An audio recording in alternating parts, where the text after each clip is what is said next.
ਵਾਹਿਗੁਰੂ ਜੀ ਕਾ ਖਾਲਸਾ ਵਾਹਿਗੁਰੂ ਜੀ ਕੀ ਫਤਿਹ।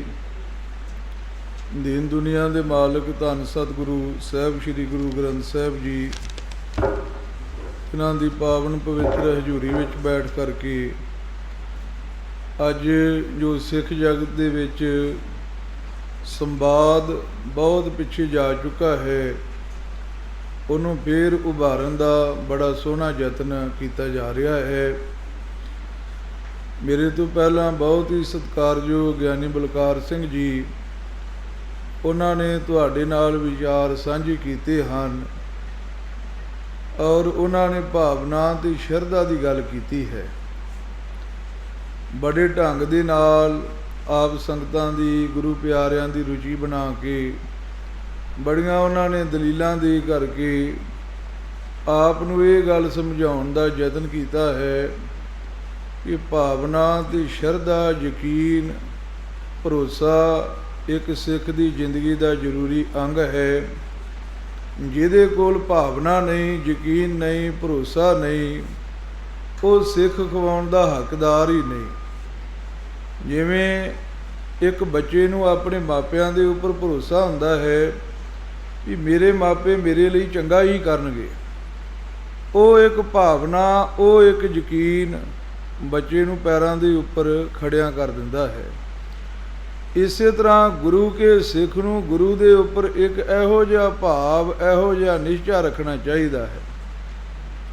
ਸਾਡੇ ਗ੍ਰੰਥਾਂ ਦੇ ਵਿੱਚ ਭਾਵਨਾ ਦੇ ਬਾਰੇ ਇਹ ਗੱਲ ਲਿਖੀ ਹੈ, ਗੁਰੂ ਵਾਕ ਸਤ ਹੈ, ਸ਼ਰਧਾ ਅਸ ਵਿਸ਼ਵਾਸ। ਵਿਦਵਾਨਾਂ ਨੇ ਸ਼ਰਧਾ ਦੀ, ਭਾਵਨਾ ਦੀ ਡੈਫੀਨੇਸ਼ਨ ਦਿੱਤੀ ਹੈ। ਗੁਰੂ ਜੋ ਵੀ ਕਹਿੰਦਾ ਹੈ ਉਹ ਸੱਤ ਕਹਿੰਦਾ ਹੈ। ਗੁਰੂ ਕਦੇ ਝੂਠ ਕਹਿ ਹੀ ਨਹੀਂ ਸਕਦਾ। ਐਸੇ ਭਰੋਸੇ ਦਾ ਨਾਮ ਸ਼ਰਧਾ ਹੈ, ਭਰੋਸੇ ਦਾ ਨਾਮ ਯਕੀਨ ਹੈ, ਭਰੋਸੇ ਦਾ ਨਾਮ ਭਾਵਨਾ ਹੈ। ਗਿਆਨੀ ਜੀ ਉਹਨਾਂ ਦਾ ਮੈਂ ਤਹਿ ਦਿਲ ਤੋਂ ਧੰਨਵਾਦ ਕਰਦਾ ਹਾਂ, ਜਿਨ੍ਹਾਂ ਨੇ ਤੁਹਾਨੂੰ ਭਾਵਨਾ ਦੇ ਨਾਲ, ਸ਼ਰਧਾ ਦੇ ਨਾਲ ਜੋੜਿਆ ਹੈ। ਸੋ ਅੱਜ ਮੈਨੂੰ ਆਪ ਗੁਰੂ ਕੀਆਂ ਸੰਗਤਾਂ ਨੇ ਹੁਕਮ ਕੀਤਾ ਕਿ ਸਿੱਖ ਸੰਪਰਦਾਵਾਂ ਦੇ ਬਾਰੇ ਜਾਣਕਾਰੀ ਦਿੱਤੀ ਜਾਵੇ। ਸੰਪਰਦਾ ਸ਼ਬਦ ਸੰਸਕ੍ਰਿਤ ਬੋਲੀ ਦਾ ਹੈ, ਜਿਹਦਾ ਅਰਥ ਹੈ ਸੰਗ ਭਲੀ ਪ੍ਰਕਾਰ। ਪ੍ਰਦਾ ਮੈਨੇ ਪ੍ਰਦਾਨ ਹੋਇਆ ਹੈ, ਭਲੀ ਪ੍ਰਕਾਰ ਜੋ ਸਾਨੂੰ ਵਡੇਰਿਆਂ ਤੋਂ ਪ੍ਰਦਾਨ ਹੋਇਆ ਹੈ, ਮਿਲਿਆ ਹੈ, ਉਹਨੂੰ ਸੰਪਰਦਾ ਕਹਿੰਦੇ ਹਨ।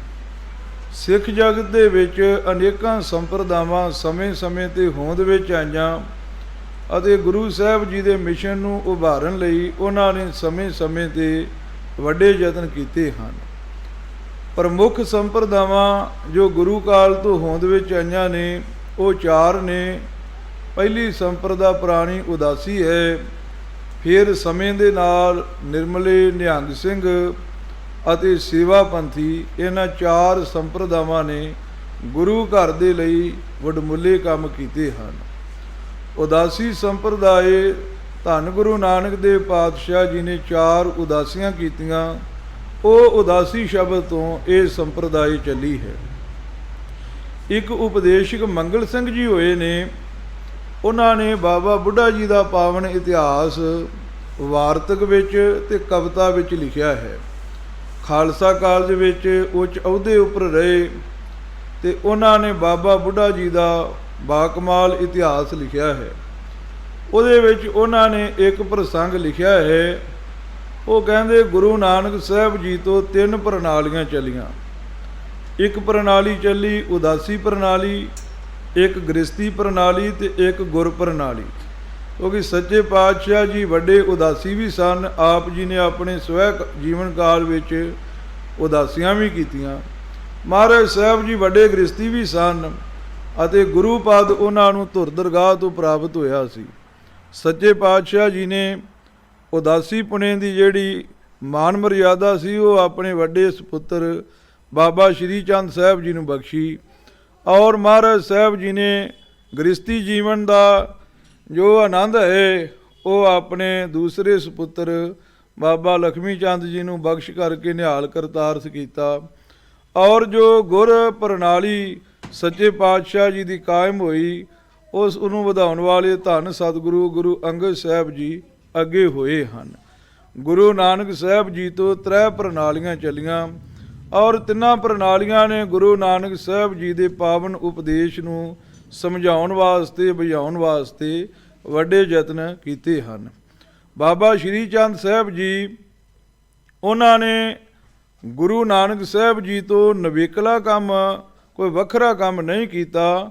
ਜੋ ਸੱਚੇ ਪਾਤਸ਼ਾਹ ਜੀ ਨੇ ਮੂਲ ਮੰਤਰ ਦਾ ਉਪਦੇਸ਼ ਕੀਤਾ, ਜਾਂ ਸੱਚੇ ਪਾਤਸ਼ਾਹ ਜੀ ਨੇ ਜਿੱਥੇ ਜਿੱਥੇ ਜਾ ਕਰਕੇ ਉਪਦੇਸ਼ ਕੀਤਾ, ਉਹਨਾਂ ਸਥਾਨਾਂ ਦੇ ਉੱਪਰ ਪਹੁੰਚ ਕਰਕੇ ਸੱਚੇ ਪਾਤਸ਼ਾਹ ਜੀ ਦਾ ਉਪਦੇਸ਼ ਔਰ ਮਹਾਰਾਜ ਦੀਆਂ ਯਾਦਗਾਰਾਂ ਕਾਇਮ ਕੀਤੀਆਂ। ਅਫਗਾਨਿਸਤਾਨ, ਅਰਬ ਕੰਟਰੀਆਂ ਦੇ ਵਿੱਚ ਅੱਜ ਵੀ ਉਹ ਢੱਠੀਆਂ ਹੋਈਆਂ ਧਰਮਸ਼ਾਲਾ, ਉਹ ਬਣੇ ਹੋਏ ਯਾਦਗਾਰੀ ਅਸਥਾਨ ਸਾਨੂੰ ਪ੍ਰਾਪਤ ਹੁੰਦੇ ਨੇ, ਔਰ ਉਹਨਾਂ ਦੇ ਉੱਪਰ ਮੂਲ ਮੰਤਰ ਦੇ ਅੱਖਰ ਉਕਰੇ ਹੋਏ ਨੇ ਮਿੱਟੀ ਦੇ ਨਾਲ, ਜਾਂ ਕਹਿ ਲਓ ਪੱਥਰ ਦੇ ਨਾਲ, ਜਿਵੇਂ ਦਾ ਉਸ ਵਕਤ ਦਾ ਜ਼ਮਾਨਾ ਸੀ। ਬਾਬਾ ਸ਼੍ਰੀ ਚੰਦ ਜੀ ਨੇ ਉਦਾਸੀਨ ਸੰਪਰਦਾ ਨੂੰ ਚਲਾ ਕਰਕੇ, ਜਿਵੇਂ ਗੁਰੂ ਨਾਨਕ ਸਾਹਿਬ ਜੀ ਨੇ 4 ਉਦਾਸੀਆਂ ਕੀਤੀਆਂ, ਇੱਦਾਂ ਬਾਬਾ ਸ਼੍ਰੀ ਚੰਦ ਜੀ ਨੇ ਆਪਣੇ ਸਵੈ ਜੀਵਨ ਕਾਲ ਵਿੱਚ ਉਦਾਸੀਆਂ ਕੀਤੀਆਂ, ਔਰ ਦੂਰ ਦੁਰੇਡੇ ਤੱਕ ਜਾ ਕਰਕੇ ਗੁਰੂ ਨਾਨਕ ਸਾਹਿਬ ਜੀ ਦੇ ਮਿਸ਼ਨ ਨੂੰ ਸਮਝਾਉਣ ਦਾ ਯਤਨ ਕੀਤਾ। ਉਸ ਤੋਂ ਬਾਅਦ ਗੁਰੂ 6ਵੇਂ ਪਾਤਸ਼ਾਹ ਗੁਰੂ ਹਰਗੋਬਿੰਦ ਸਾਹਿਬ ਜੀ ਤੱਕ ਬਾਬਾ ਸ਼੍ਰੀ ਚੰਦ ਜੀ ਗੁਰਸਿੱਖੀ ਦਾ ਪ੍ਰਚਾਰ ਪ੍ਰਸਾਰ ਕਰਦੇ ਰਹੇ। ਅੱਗੇ ਉਹਨਾਂ ਤੋਂ 4 ਗੱਦੀਆਂ ਸਥਾਪਿਤ ਹੋਈਆਂ। ਉਹਨਾਂ ਨੇ ਸਮੇਂ ਨਾਲ ਸਿੱਖੀ ਦਾ ਮਹਾਨ ਪ੍ਰਚਾਰ ਅਤੇ ਪ੍ਰਸਾਰ ਕੀਤਾ। ਹਾਥੀ ਰੱਖਣੇ, ਪਿੰਡਾਂ ਵਿੱਚ ਜਾਣਾ, ਹਾਥੀਆਂ ਦੇ ਉੱਪਰ ਵੱਡੀ ਅੰਬਾਰੀ ਹੋਣੀ, ਤੇ ਉਹਦੇ ਉੱਪਰ ਗੁਰੂ ਗ੍ਰੰਥ ਸਾਹਿਬ ਜੀ ਦਾ ਪਾਵਨ ਸਰੂਪ ਹੋਣਾ। ਜਿਵੇਂ ਦਲ ਪੰਥ ਚੱਲਦੇ ਨੇ, ਨਿਹੰਗ ਸਿੰਘਾਂ ਦੇ ਪਿੰਡੋਂ ਪਿੰਡੀ ਜਾਂਦੇ ਨੇ, ਇੱਦਾਂ ਹੀ ਉਦਾਸੀਆਂ ਦੀਆਂ ਛਾਈਆਂ ਚੱਲਦੀਆਂ ਹੁੰਦੀਆਂ ਸਨ, ਉਹਨਾਂ ਦੇ ਜਥੇ ਚੱਲਦੇ ਹੁੰਦੇ ਸਨ। ਪਿੰਡ ਵਿੱਚ ਆਉਣਾ ਤੇ ਪਹਿਲੀ ਵਾਰ ਜਪਜੀ ਸਾਹਿਬ ਦੀਆਂ 5 ਪੌੜੀਆਂ ਸਿਖਾ ਗਏ, ਅਗਲੀ ਵਾਰ ਫਿਰ 10 ਸਿਖਾ ਦਿੱਤੀਆਂ। ਇੱਦਾਂ ਗੁਰਬਾਣੀ ਕੰਠ ਕਰਵਾ ਜਾਣੀ, ਗੁਰਬਾਣੀ ਦੇ ਨਾਲ ਜੋੜ ਜਾਣਾ ਤੇ ਅਗਲੇ ਪਿੰਡ ਚਲੇ ਜਾਣਾ। ਸਮੇਂ ਦੇ ਨਾਲ ਜਿਵੇਂ ਜਿਵੇਂ ਮਾਇਆ ਦਾ ਵਾਧਾ ਹੋਇਆ, ਐਸ਼ ਪ੍ਰਸਤੀ ਆਈ, ਤਾਂ ਇਹ ਸੰਪਰਦਾ ਦੇ ਵਿੱਚ ਕੁਝ ਨਾ ਕੁਝ ਨਿਘਾਰ ਆਇਆ ਹੈ, ਕੁਝ ਨਾ ਕੁਝ ਇਹ ਸੰਪਰਦਾ ਨੂੰ ਵੀ ਘੁਣ ਲੱਗਾ ਹੈ। ਪਰ ਜੇ ਕਹੀਏ ਕਿ ਬਹੁਤ ਆਤ ਵਿੱਚ ਇਹ ਸਾਰੀ ਹੀ ਸੰਪਰਦਾ ਖਰਾਬ ਸੀ, ਇਹ ਵੀ ਗੱਲ ਕਹਿਣੀ ਯੋਗ ਨਹੀਂ ਹੈ। ਉਦਾਸੀਨ ਸੰਪਰਦਾ ਦੀ ਬਹੁਤ ਵੱਡੀ ਕਮਾਈ ਹੈ, ਜਿਹੜੀ ਅਸੀਂ ਅੱਖੋਂ ਪਰੋਖੀ ਕਰ ਛੱਡੀ ਹੈ। ਸੱਚਖੰਡ ਸ੍ਰੀ ਹਰਿਮੰਦਰ ਸਾਹਿਬ ਤੇ ਸ੍ਰੀ ਅਕਾਲ ਤਖਤ ਸਾਹਿਬ ਦੇ ਵਿਚਕਾਰ 2 ਨਿਸ਼ਾਨ ਲੱਗੇ ਨੇ, ਇੱਕ ਮੀਰੀ ਦਾ ਔਰ ਇੱਕ ਪੀਰੀ ਦਾ ਨਿਸ਼ਾਨ ਹੈ। ਅੱਜ ਉਹ ਪੈਂਪਾਂ ਵਾਲੇ ਨਿਸ਼ਾਨ ਨੇ। ਪਹਿਲਾਂ ਜਾਈਏ ਨਿਸ਼ਾਨ ਸਾਹਿਬ ਦੀ ਵਿਚਾਰ ਕਰਦੇ, ਪਿੱਛੇ ਤੁਰੇ ਜਾਈਏ ਤਾਂ ਪਹਿਲਾ ਨਿਸ਼ਾਨ ਸਾਹਿਬ ਗੁਰੂ ਨਾਨਕ ਸਾਹਿਬ ਜੀ ਨੇ ਕਰਤਾਰਪੁਰ ਸਾਹਿਬ ਲਾਇਆ, ਜਿਹਦੇ ਉੱਪਰ ਇੱਕ ਓਂਕਾਰ ਦਾ ਲੱਕੜ ਦਾ ਖੰਡਾ ਬਣਾ ਕੇ ਤੇ ਇੱਕ ਓਂਕਾਰ ਨਿਸ਼ਾਨ ਸਾਹਿਬ ਦੇ ਵਿੱਚ, ਝੰਡੀ ਦੇ ਵਿੱਚ ਜਾਂ ਪਤਾਕਾ ਦੇ ਵਿੱਚ ਉਕਰਿਆ ਸੀ। ਇਹ ਸਾਨੂੰ ਜਨਮ ਸਾਖੀਆਂ ਵਿੱਚੋਂ ਮਿਲਦਾ ਹੈ। ਔਰ 6ਵੇਂ ਪਾਤਸ਼ਾਹ ਵੇਲੇ ਨਿਸ਼ਾਨ ਕਾਇਮ ਹੋਏ, ਮਹਾਰਾਜ ਸਾਹਿਬ ਦੇ ਪੰਥ ਦੇ ਵਿੱਚ ਚੱਲਦੇ ਰਹੇ। ਫਿਰ ਸ੍ਰੀ ਅਕਾਲ ਤਖਤ ਸਾਹਿਬ ਦੇ ਸਾਹਮਣੇ ਜਿਹੜਾ ਨਿਸ਼ਾਨ ਸਾਹਿਬ ਲਗਾਉਣਾ ਤੇ ਉਹ ਨਿਸ਼ਾਨ ਸਾਹਿਬ ਦੀ ਪਰੰਪਰਾ ਨੂੰ ਕਾਇਮ ਕਰਨਾ, ਇਹ ਕਿਹਨੇ ਕੀਤਾ ਹੈ? ਇਹ ਬਾਬਾ ਪ੍ਰੀਤਮ ਦਾਸ ਜੀ, ਜਿਹੜੇ ਉਦਾਸੀਨ ਸਾਧੂ ਸਨ, ਮਹਾਂਪੁਰਖ। ਬ੍ਰਹਮ ਬੂਟਾ ਅਖਾੜਾ ਹੈ ਨਾ ਹਰਿਮੰਦਰ ਸਾਹਿਬ ਜੀ ਦੇ ਨਾਲ ਹੀ, ਉੱਥੇ ਉਹਨਾਂ ਦਾ ਸਥਾਨ ਹੈ। ਉਹਨਾਂ ਮਹਾਂਪੁਰਖਾਂ ਨੇ ਲੱਕੜ ਦਾ, ਉਸ ਵੇਲੇ ਲੱਕੜ ਲੈ ਕੇ ਕੋਈ ਸਫੈਦਾ ਟਾਹਲੀ, ਉਹਦਾ ਨਿਸ਼ਾਨ ਸਾਹਿਬ ਕਾਇਮ ਕੀਤਾ। ਤੇ ਪੁਰਾਣੇ ਗੁਰੂ ਕੇ ਸਿੰਘ ਦੱਸਦੇ ਨੇ, ਮੈਂ ਗਿਆਨੀ ਇੰਦਰਜੀਤ ਸਿੰਘ ਜੀ ਰਕਬੇ ਵਾਲੇ, ਉਹਨਾਂ ਦੀ ਰਸਨਾ ਤੋਂ ਸੁਣਿਆ ਹੈ।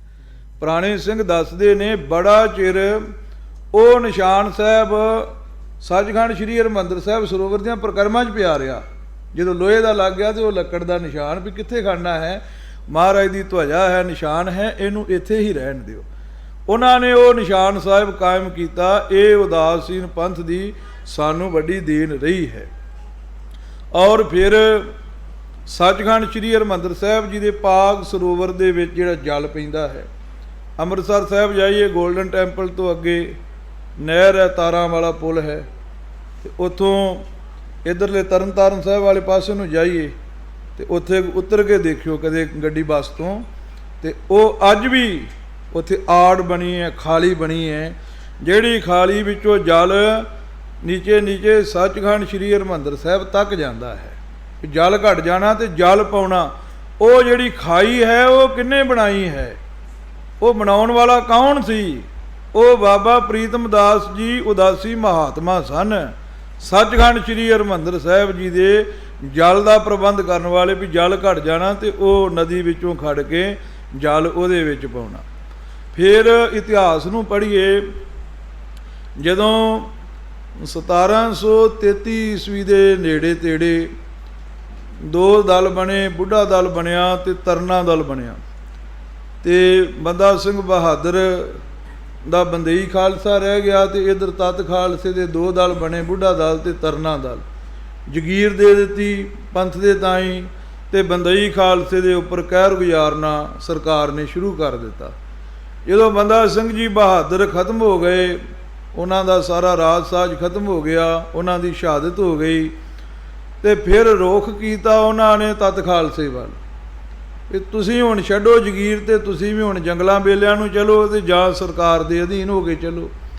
ਗੁਰੂ ਕਾ ਪੰਥ ਖਾਲਸਾ ਜੰਗਲਾਂ ਬੇਲਿਆਂ ਨੂੰ ਚਲਿਆ ਗਿਆ ਤੇ ਸਰਕਾਰ ਨੇ ਇਹ ਐਲਾਨ ਕੀਤਾ ਵੀ ਇਹਨਾਂ ਨੂੰ ਹਰਿਮੰਦਰ ਸਾਹਿਬ ਦੇ ਨਾਲੋਂ ਤੋੜ ਦਿੱਤਾ ਜਾਵੇ, ਕਿਉਂਕਿ ਸੱਚਖੰਡ ਹਰਿਮੰਦਰ ਸਾਹਿਬ ਦੇ ਵਿੱਚ ਇਹਨਾਂ ਦੀ ਜਾਨ ਵਸਦੀ ਹੈ। ਜਿਵੇਂ ਪਹਿਲਾਂ ਜਿੰਨ ਹੁੰਦੇ ਸੀ ਨਾ ਰਾਖਸ਼, ਤੇ ਉਹਨਾਂ ਨੇ ਆਪਣੀ ਜਾਨ ਪਾਈ ਹੁੰਦੀ ਸੀ ਕਿਸੇ ਚਿੜੀ ਚਾੜੀ ਦੇ ਵਿੱਚ ਜਾਂ ਤੋਤੇ ਵਿੱਚ, ਤੇ ਕਹਿਣਾ ਵੀ ਇਹਦਾ ਧੌਣ ਮਰੋੜ ਦਿਓ ਤੇ ਇਹ ਮਰ ਜਾਵੇਗਾ। ਤੇ ਉਹਨਾਂ ਨੇ ਕਿਹਾ ਵੀ ਸਿੱਖਾਂ ਦੀ ਜਾਨ ਹਰਿਮੰਦਰ ਵਿੱਚ ਵਸਦੀ ਹੈ, ਇਹਨਾਂ ਨੂੰ ਹਰਿਮੰਦਰ ਦੇ ਨਾਲੋਂ ਤੋੜ ਦਿਓ, ਹਰੀ ਮੰਦਰ ਵੱਲ ਆਉਣ ਹੀ ਨਾ ਦਿਓ, ਇਹ ਖਤਮ ਹੋ ਜਾਣਗੇ। ਬੜੀਆਂ ਬੜੀਆਂ ਚੌਂਕੀਆਂ ਬਹਾਲੀਆਂ, ਪਹਿਰੇਦਾਰ ਲਾ ਦਿੱਤੇ, ਜਦੋਂ ਕੋਈ ਸਿੱਖ ਵੇਖਣਾ ਉਹਨਾਂ ਨੇ ਖਤਮ ਕਰ ਦੇਣਾ। ਉਸ ਵਕਤ ਸੱਚਖੰਡ ਸ੍ਰੀ ਹਰਿਮੰਦਰ ਸਾਹਿਬ ਜੀ ਦਾ ਪਹਿਰਾ ਕਿਹਨੇ ਸੰਭਾਲਿਆ? ਉਹ ਵੀ ਉਦਾਸੀਨ ਮਹਾਤਮਾ ਨੇ ਸੰਭਾਲਿਆ। ਨਾਲ ਹੀ ਬ੍ਰਹਮ ਬੂਟਾ ਅਖਾੜਾ ਸੀ, ਕੰਧ ਤੇ ਹੁੰਦੀ ਕੋਈ ਨਹੀਂ ਸੀ, ਉੱਥੋਂ ਉਹਨਾਂ ਨੇ ਜਾਣਾ ਤੇ ਸੱਚਖੰਡ ਸ੍ਰੀ ਹਰਿਮੰਦਰ ਸਾਹਿਬ ਦੇ ਅੰਦਰ ਧੂਫ ਵੱਟੀ ਉਹਨਾਂ ਮਹਾਂਪੁਰਖਾਂ ਨੇ ਕਰਕੇ ਆਉਣੀ। ਇਤਿਹਾਸ ਦੇ ਪੰਨੇ ਫਰੋਲੀਏ, ਸਾਨੂੰ ਉਹਨਾਂ ਮਹਾਂਪੁਰਖਾਂ ਦੇ ਬਾਰੇ ਪਤਾ ਲੱਗਦਾ ਹੈ।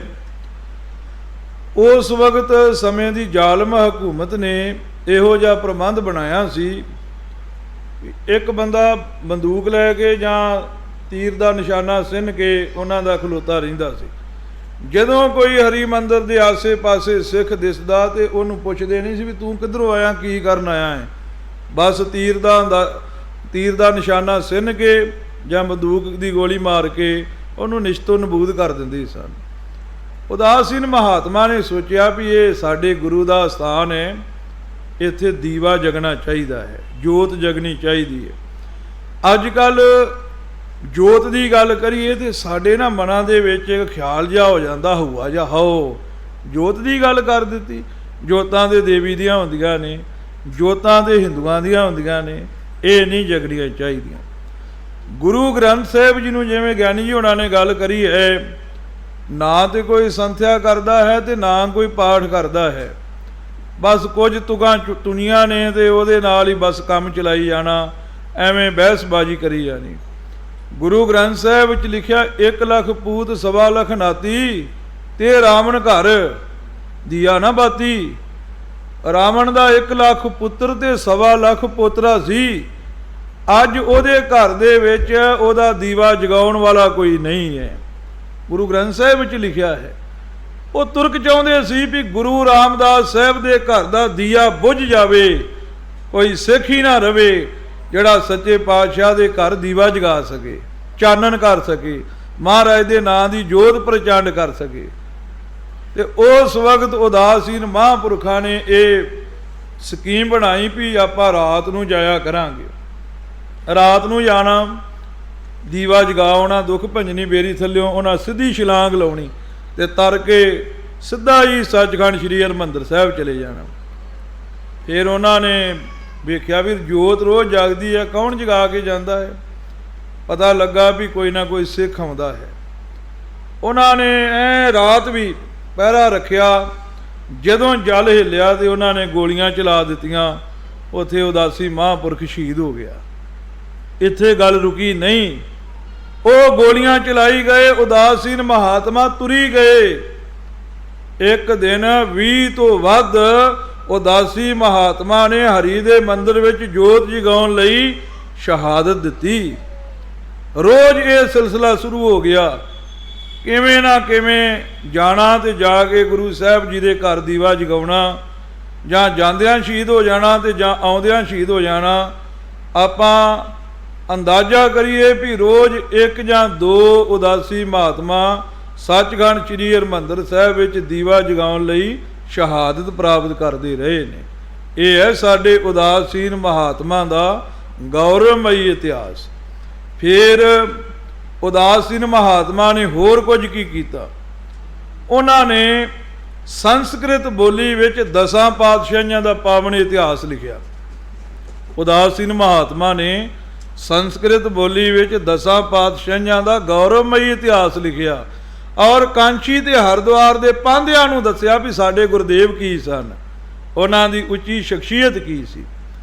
ਔਰ ਗੁਰੂ ਨਾਨਕ ਸਾਹਿਬ ਜੀ ਨੇ ਜੋ ਵਾਹਿਗੁਰੂ ਗੁਰ ਮੰਤਰ ਦਿੱਤਾ, ਬਾਬਾ ਸ਼੍ਰੀ ਚੰਦ ਮਹਾਰਾਜ ਜੀ ਨੇ ਉਸ ਵਾਹਿਗੁਰੂ ਗੁਰ ਮੰਤਰ ਦੀ ਵਿਆਖਿਆ ਸੰਸਕ੍ਰਿਤ ਬੋਲੀ ਵਿੱਚ ਕੀਤੀ ਤੇ ਉਹ ਗ੍ਰੰਥ ਦਾ ਨਾਮ ਰੱਖਿਆ ਗੁਰੂ ਨਾਨਕ ਗੀਤਾ, ਗੁਰੂ ਨਾਨਕ ਅਦਭੁਤ ਗੀਤਾ।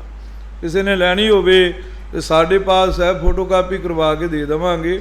ਸੰਸਕ੍ਰਿਤ ਬੋਲੀ ਵਿੱਚ ਬਾਬਾ ਸ਼੍ਰੀ ਚੰਦ ਜੀ ਮਹਾਰਾਜ ਨੇ ਗੁਰੂ ਨਾਨਕ ਅਦਭੁਤ ਗੀਤਾ ਕਾਇਮ ਦਾਇਮ ਕੀਤੀ, ਔਰ ਉਹਨਾਂ ਨੇ ਦੱਸਿਆ ਵੀ ਸਾਡੇ ਗੁਰੂ ਨੇ ਕੈਸਾ ਨਵੇਕਲਾ ਸਿਧਾਂਤ ਦਿੱਤਾ ਹੈ, ਔਰ ਕਿਰਤ ਕਰੋ ਵੰਡ ਕੇ ਛਕੋ ਨਾਮ ਜਪੋ ਦੇ ਨਾਲ ਨਾਲ ਕੈਸਾ ਉੱਚਾ ਸੁੱਚਾ ਮੰਤਰ ਸਾਡੇ ਗੁਰੂ ਨੇ ਪਰਿਧਾਨ ਕੀਤਾ ਹੈ। ਫਿਰ ਉਦਾਸੀਨ ਮਹਾਤਮਾ ਦੇ ਡੇਰਿਆਂ ਵਿੱਚ ਗੁਰੂ ਗ੍ਰੰਥ ਸਾਹਿਬ ਜੀ ਦੀਆਂ ਬਹੁਤ ਸਾਰੀਆਂ ਬੀੜਾਂ ਰਹੀਆਂ। ਅੱਜ ਵੀ ਜਿੰਨੀਆਂ ਵੀ ਬੀੜਾਂ ਆਪਾਂ ਨੂੰ ਹੱਥ ਲਿਖਤ ਮਿਲਦੀਆਂ ਨੇ, ਉਹਨਾਂ ਬੀੜਾਂ ਦੇ ਉੱਪਰ ਉਦਾਸੀਨ ਮਹਾਤਮਾ ਦੀ ਕੋਈ ਨਾ ਕੋਈ ਨਿਸ਼ਾਨੀ ਮਿਲਦੀ ਹੈ। ਜਾਂ ਤੇ ਉਹਨਾਂ ਨੇ ਪਾਠ ਕੀਤਾ ਹੁੰਦਾ ਸੀ ਤੇ ਚੰਦਨ ਦਾ ਤਿਲਕ ਲਾ ਦਿੰਦੇ ਹੁੰਦੇ ਸੀ। ਪੁਰਾਤਨ ਬੀੜਾਂ 'ਤੇ ਗਿਆਨੀ ਮਹਿਤਾਬ ਸਿੰਘ ਜੀ ਬੈਠੇ ਨੇ, ਉਹ ਇਹੋ ਹੀ ਕੰਮ ਕਰਦੇ ਨੇ, ਦੱਸਦੇ ਨੇ ਵੀ ਕਿਵੇਂ ਆਪਾਂ ਨੇ ਪਾਵਨ ਬੀੜਾਂ ਲਿਖਣੀਆਂ ਨੇ। ਉਹਨਾਂ ਨੂੰ ਜ਼ਿਆਦਾ ਪਤਾ ਗੁਰੂ ਗ੍ਰੰਥ ਸਾਹਿਬਾਂ ਦੇ ਤਿਲਕ ਲੱਗੇ ਹੁੰਦੇ ਸੀ। ਜਦੋਂ ਬੀੜ ਦਾ ਪਾਠ ਹੋਣਾ, ਉਹਨਾਂ ਨੇ ਜਿਲਦ 'ਤੇ ਤਿਲਕ ਲਾ ਦੇਣਾ, ਮਹਾਰਾਜ ਸਾਹਿਬ ਜੀ ਦਾ ਪਾਠ ਪੂਰਾ ਹੋ ਗਿਆ ਹੈ।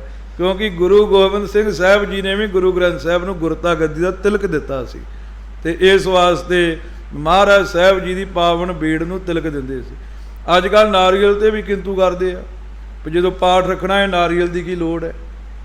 ਗੁਰੂ ਗ੍ਰੰਥ ਸਾਹਿਬ ਜੀ ਨੂੰ ਜਦੋਂ ਗੁਰਤਾ ਗੱਦੀ ਦਿੱਤੀ ਹੈ, ਮਹਾਰਾਜ ਨੇ 5 ਪੈਸੇ ਤੇ ਨਾਰੀਅਲ ਭੇਟ ਕੀਤਾ ਹੈ। ਜਦੋਂ ਗੁਰੂ ਗ੍ਰੰਥ ਸਾਹਿਬ ਜੀ ਦਾ ਪ੍ਰਕਾਸ਼ ਕਰਦੇ ਸੀ ਉਦਾਸੀ ਮਹਾਤਮਾ, ਮਹਾਰਾਜ ਨੂੰ 5 ਰੁਪਈਏ ਭੇਟਾ ਤੇ ਨਾਰੀਅਲ ਰੱਖ ਕੇ ਮੱਥਾ ਟੇਕ ਕੇ ਫਿਰ ਪ੍ਰਕਾਸ਼ ਕਰਦੇ ਸੀ ਵੀ ਤੁਸੀਂ ਗੁਰੂ ਹੋ। ਇਹ ਗੁਰੂ ਮੰਨਣ ਦੀ ਨਿਸ਼ਾਨੀ ਹੈ, ਔਰ ਨਾਲ ਗੁਰਤਾ ਦਾ ਤਿਲਕ ਵੀ ਲਾਉਂਦੇ ਸਨ। ਗੁਰੂ ਗ੍ਰੰਥ ਸਾਹਿਬ ਜੀ ਦੀ ਪਾਵਨ ਬੀੜਾਂ ਤੁਸੀਂ ਦੇਖੋਗੇ ਨਾ ਪੁਰਾਣੀਆਂ, 10-10, 15-15 ਪੱਤਰੇ ਪਿੱਛੇ ਹੁੰਦੇ ਸੀ, ਖਾਲੀ ਪੱਤਰੇ। ਉਹਨਾਂ ਦੇ ਵੇਖੋਗੇ ਨਿਸ਼ਾਨ ਜੇ ਪਏ ਹੁੰਦੇ ਨੇ। ਕਈ ਕਹਿੰਦੇ ਜੀ ਇਹ ਕਾਹਦੇ ਨਿਸ਼ਾਨ ਹੈ? ਉਹ ਤਿਲਕਾਂ ਦੇ ਨਿਸ਼ਾਨ ਨੇ। ਜਦੋਂ ਪਾਠ ਕਰਨਾ ਉਦੋਂ ਤਿਲਕ ਦੇ ਦੇਣਾ ਵੀ ਮਹਾਰਾਜ ਸਾਹਿਬ ਜੀ ਤੁਹਾਨੂੰ ਵੱਡਿਆਂ ਨੇ ਗੁਰਤਾ ਗੱਦੀ ਦਾ ਤਿਲਕ ਦਿੱਤਾ ਹੈ। ਇਹ ਗੁਰਤਾ ਗੱਦੀ ਦੀ ਨਿਸ਼ਾਨੀ ਹੈ। ਜਿਹੜਾ ਮਹਾਰਾਜ ਦੇ ਪਾਠ ਦੇ ਲਾਗੇ ਨਾਰੀਅਲ ਰੱਖਣਾ ਹੈ, ਮਹਾਰਾਜ ਨੂੰ ਭੇਟਾ ਚੜਾਉਣੀ ਹੈ। ਹੋਰ ਗੁਰੂ ਗ੍ਰੰਥ ਸਾਹਿਬ ਤੁਹਾਡੇ 10 ਪੰਜਾਂ ਦਾ ਭੁੱਖਾ ਥੋੜ੍ਹਾ ਵੀ ਤੁਸੀਂ 10 5 ਨਾ ਦਿੱਤੇ ਤੇ ਮਹਾਰਾਜ ਭੁੱਖਾ ਮਰ ਚੱਲਿਆ ਹੈ। ਇਹ ਇੱਕ ਸਤਿਕਾਰ ਹੈ, ਇੱਕ ਮਰਿਆਦਾ ਹੈ ਸੱਚੇ ਪਾਤਸ਼ਾਹ ਜੀ ਦੀ, ਜੋ ਉਦਾਸੀਨ ਮਹਾਤਮਾ ਨੇ ਕਾਇਮ ਦਾਇਮ ਰੱਖੀ। ਇਸ ਤੋਂ ਬਾਅਦ ਨਿਰਮਲੇ ਮਹਾਂਪੁਰਖ ਆ ਜਾਂਦੇ ਹਨ। ਨਿਰਮਲੇ ਮਹਾਂਪੁਰਖ ਗੁਰੂ ਨਾਨਕ ਦੇਵ ਪਾਤਸ਼ਾਹ ਜੀ ਤੋਂ ਆਪਣਾ ਆਗਾਜ਼ ਮੰਨਦੇ ਨੇ। ਮਾਰਿਆ ਸਿੱਕਾ ਜਗਤ ਵਿੱਚ ਗੁਰੂ ਨਾਨਕ ਨਿਰਮਲ ਪੰਥ ਚਲਾਇਆ। ਇਹ ਤੁਗ ਤੋਂ ਉਹ ਆਪਣੇ ਨਿਰਮਲੇ ਪੰਥ ਦੀ ਹੋਂਦ ਮੰਨਦੇ ਨੇ। ਵਾਸਤਵ ਵਿੱਚ 10ਵੇਂ ਪਾਤਸ਼ਾਹ ਗੁਰੂ ਗੋਬਿੰਦ ਸਿੰਘ ਸਾਹਿਬ ਜੀ ਨੇ ਕਾਂਚੀ ਦੇ ਵਿੱਚ ਗੁਰੂ ਕਿਆਂ ਸਿੱਖਾਂ ਨੂੰ ਵੇਦਾਂ ਸ਼ਾਸਤਰਾਂ ਦੀ ਵਿੱਦਿਆ ਪੜ੍ਹਨ ਵਾਸਤੇ ਭੇਜਿਆ ਕਿ ਤੁਸੀਂ ਸੰਸਕ੍ਰਿਤ ਪੜ੍ਹ ਕੇ ਆਵੋ, ਆਪਾਂ ਅਨੰਦਪੁਰ ਸਾਹਿਬ ਦੇ ਵਿੱਚ ਹੀ ਗੁਰੂ ਕੀ ਕਾਂਚੀ ਰਚ ਦੇਣੀ ਹੈ, ਆਪਾਂ ਦਮਦਮਾ ਸਾਹਿਬ ਨੂੰ ਗੁਰੂ ਕੀ ਕਾਂਚੀ ਬਣਾਉਣਾ ਹੈ। ਉਹ ਮਹਾਂਪੁਰਖ ਉੱਥੇ ਗਏ, ਉਹਨਾਂ ਨੇ ਉੱਥੇ ਜਾ ਕਰਕੇ ਵੇਦਾਂ ਸ਼ਾਸਤਰਾਂ ਨੂੰ ਘੋਖਿਆ ਤੇ ਗੁਰੂ ਗ੍ਰੰਥ ਸਾਹਿਬ ਜੀ ਦੇ ਪਾਵਨ ਸਿਧਾਂਤ ਨੂੰ ਪ੍ਰਗਟਾਇਆ ਕਿ ਵੇਦਾਂ ਸ਼ਾਸਤਰਾਂ ਦੇ ਨਾਲੋਂ ਗੁਰੂ ਗ੍ਰੰਥ ਸਾਹਿਬ ਜੀ ਦਾ ਸਿਧਾਂਤ ਕਿਵੇਂ ਨਿਵੇਕਲਾ ਹੈ।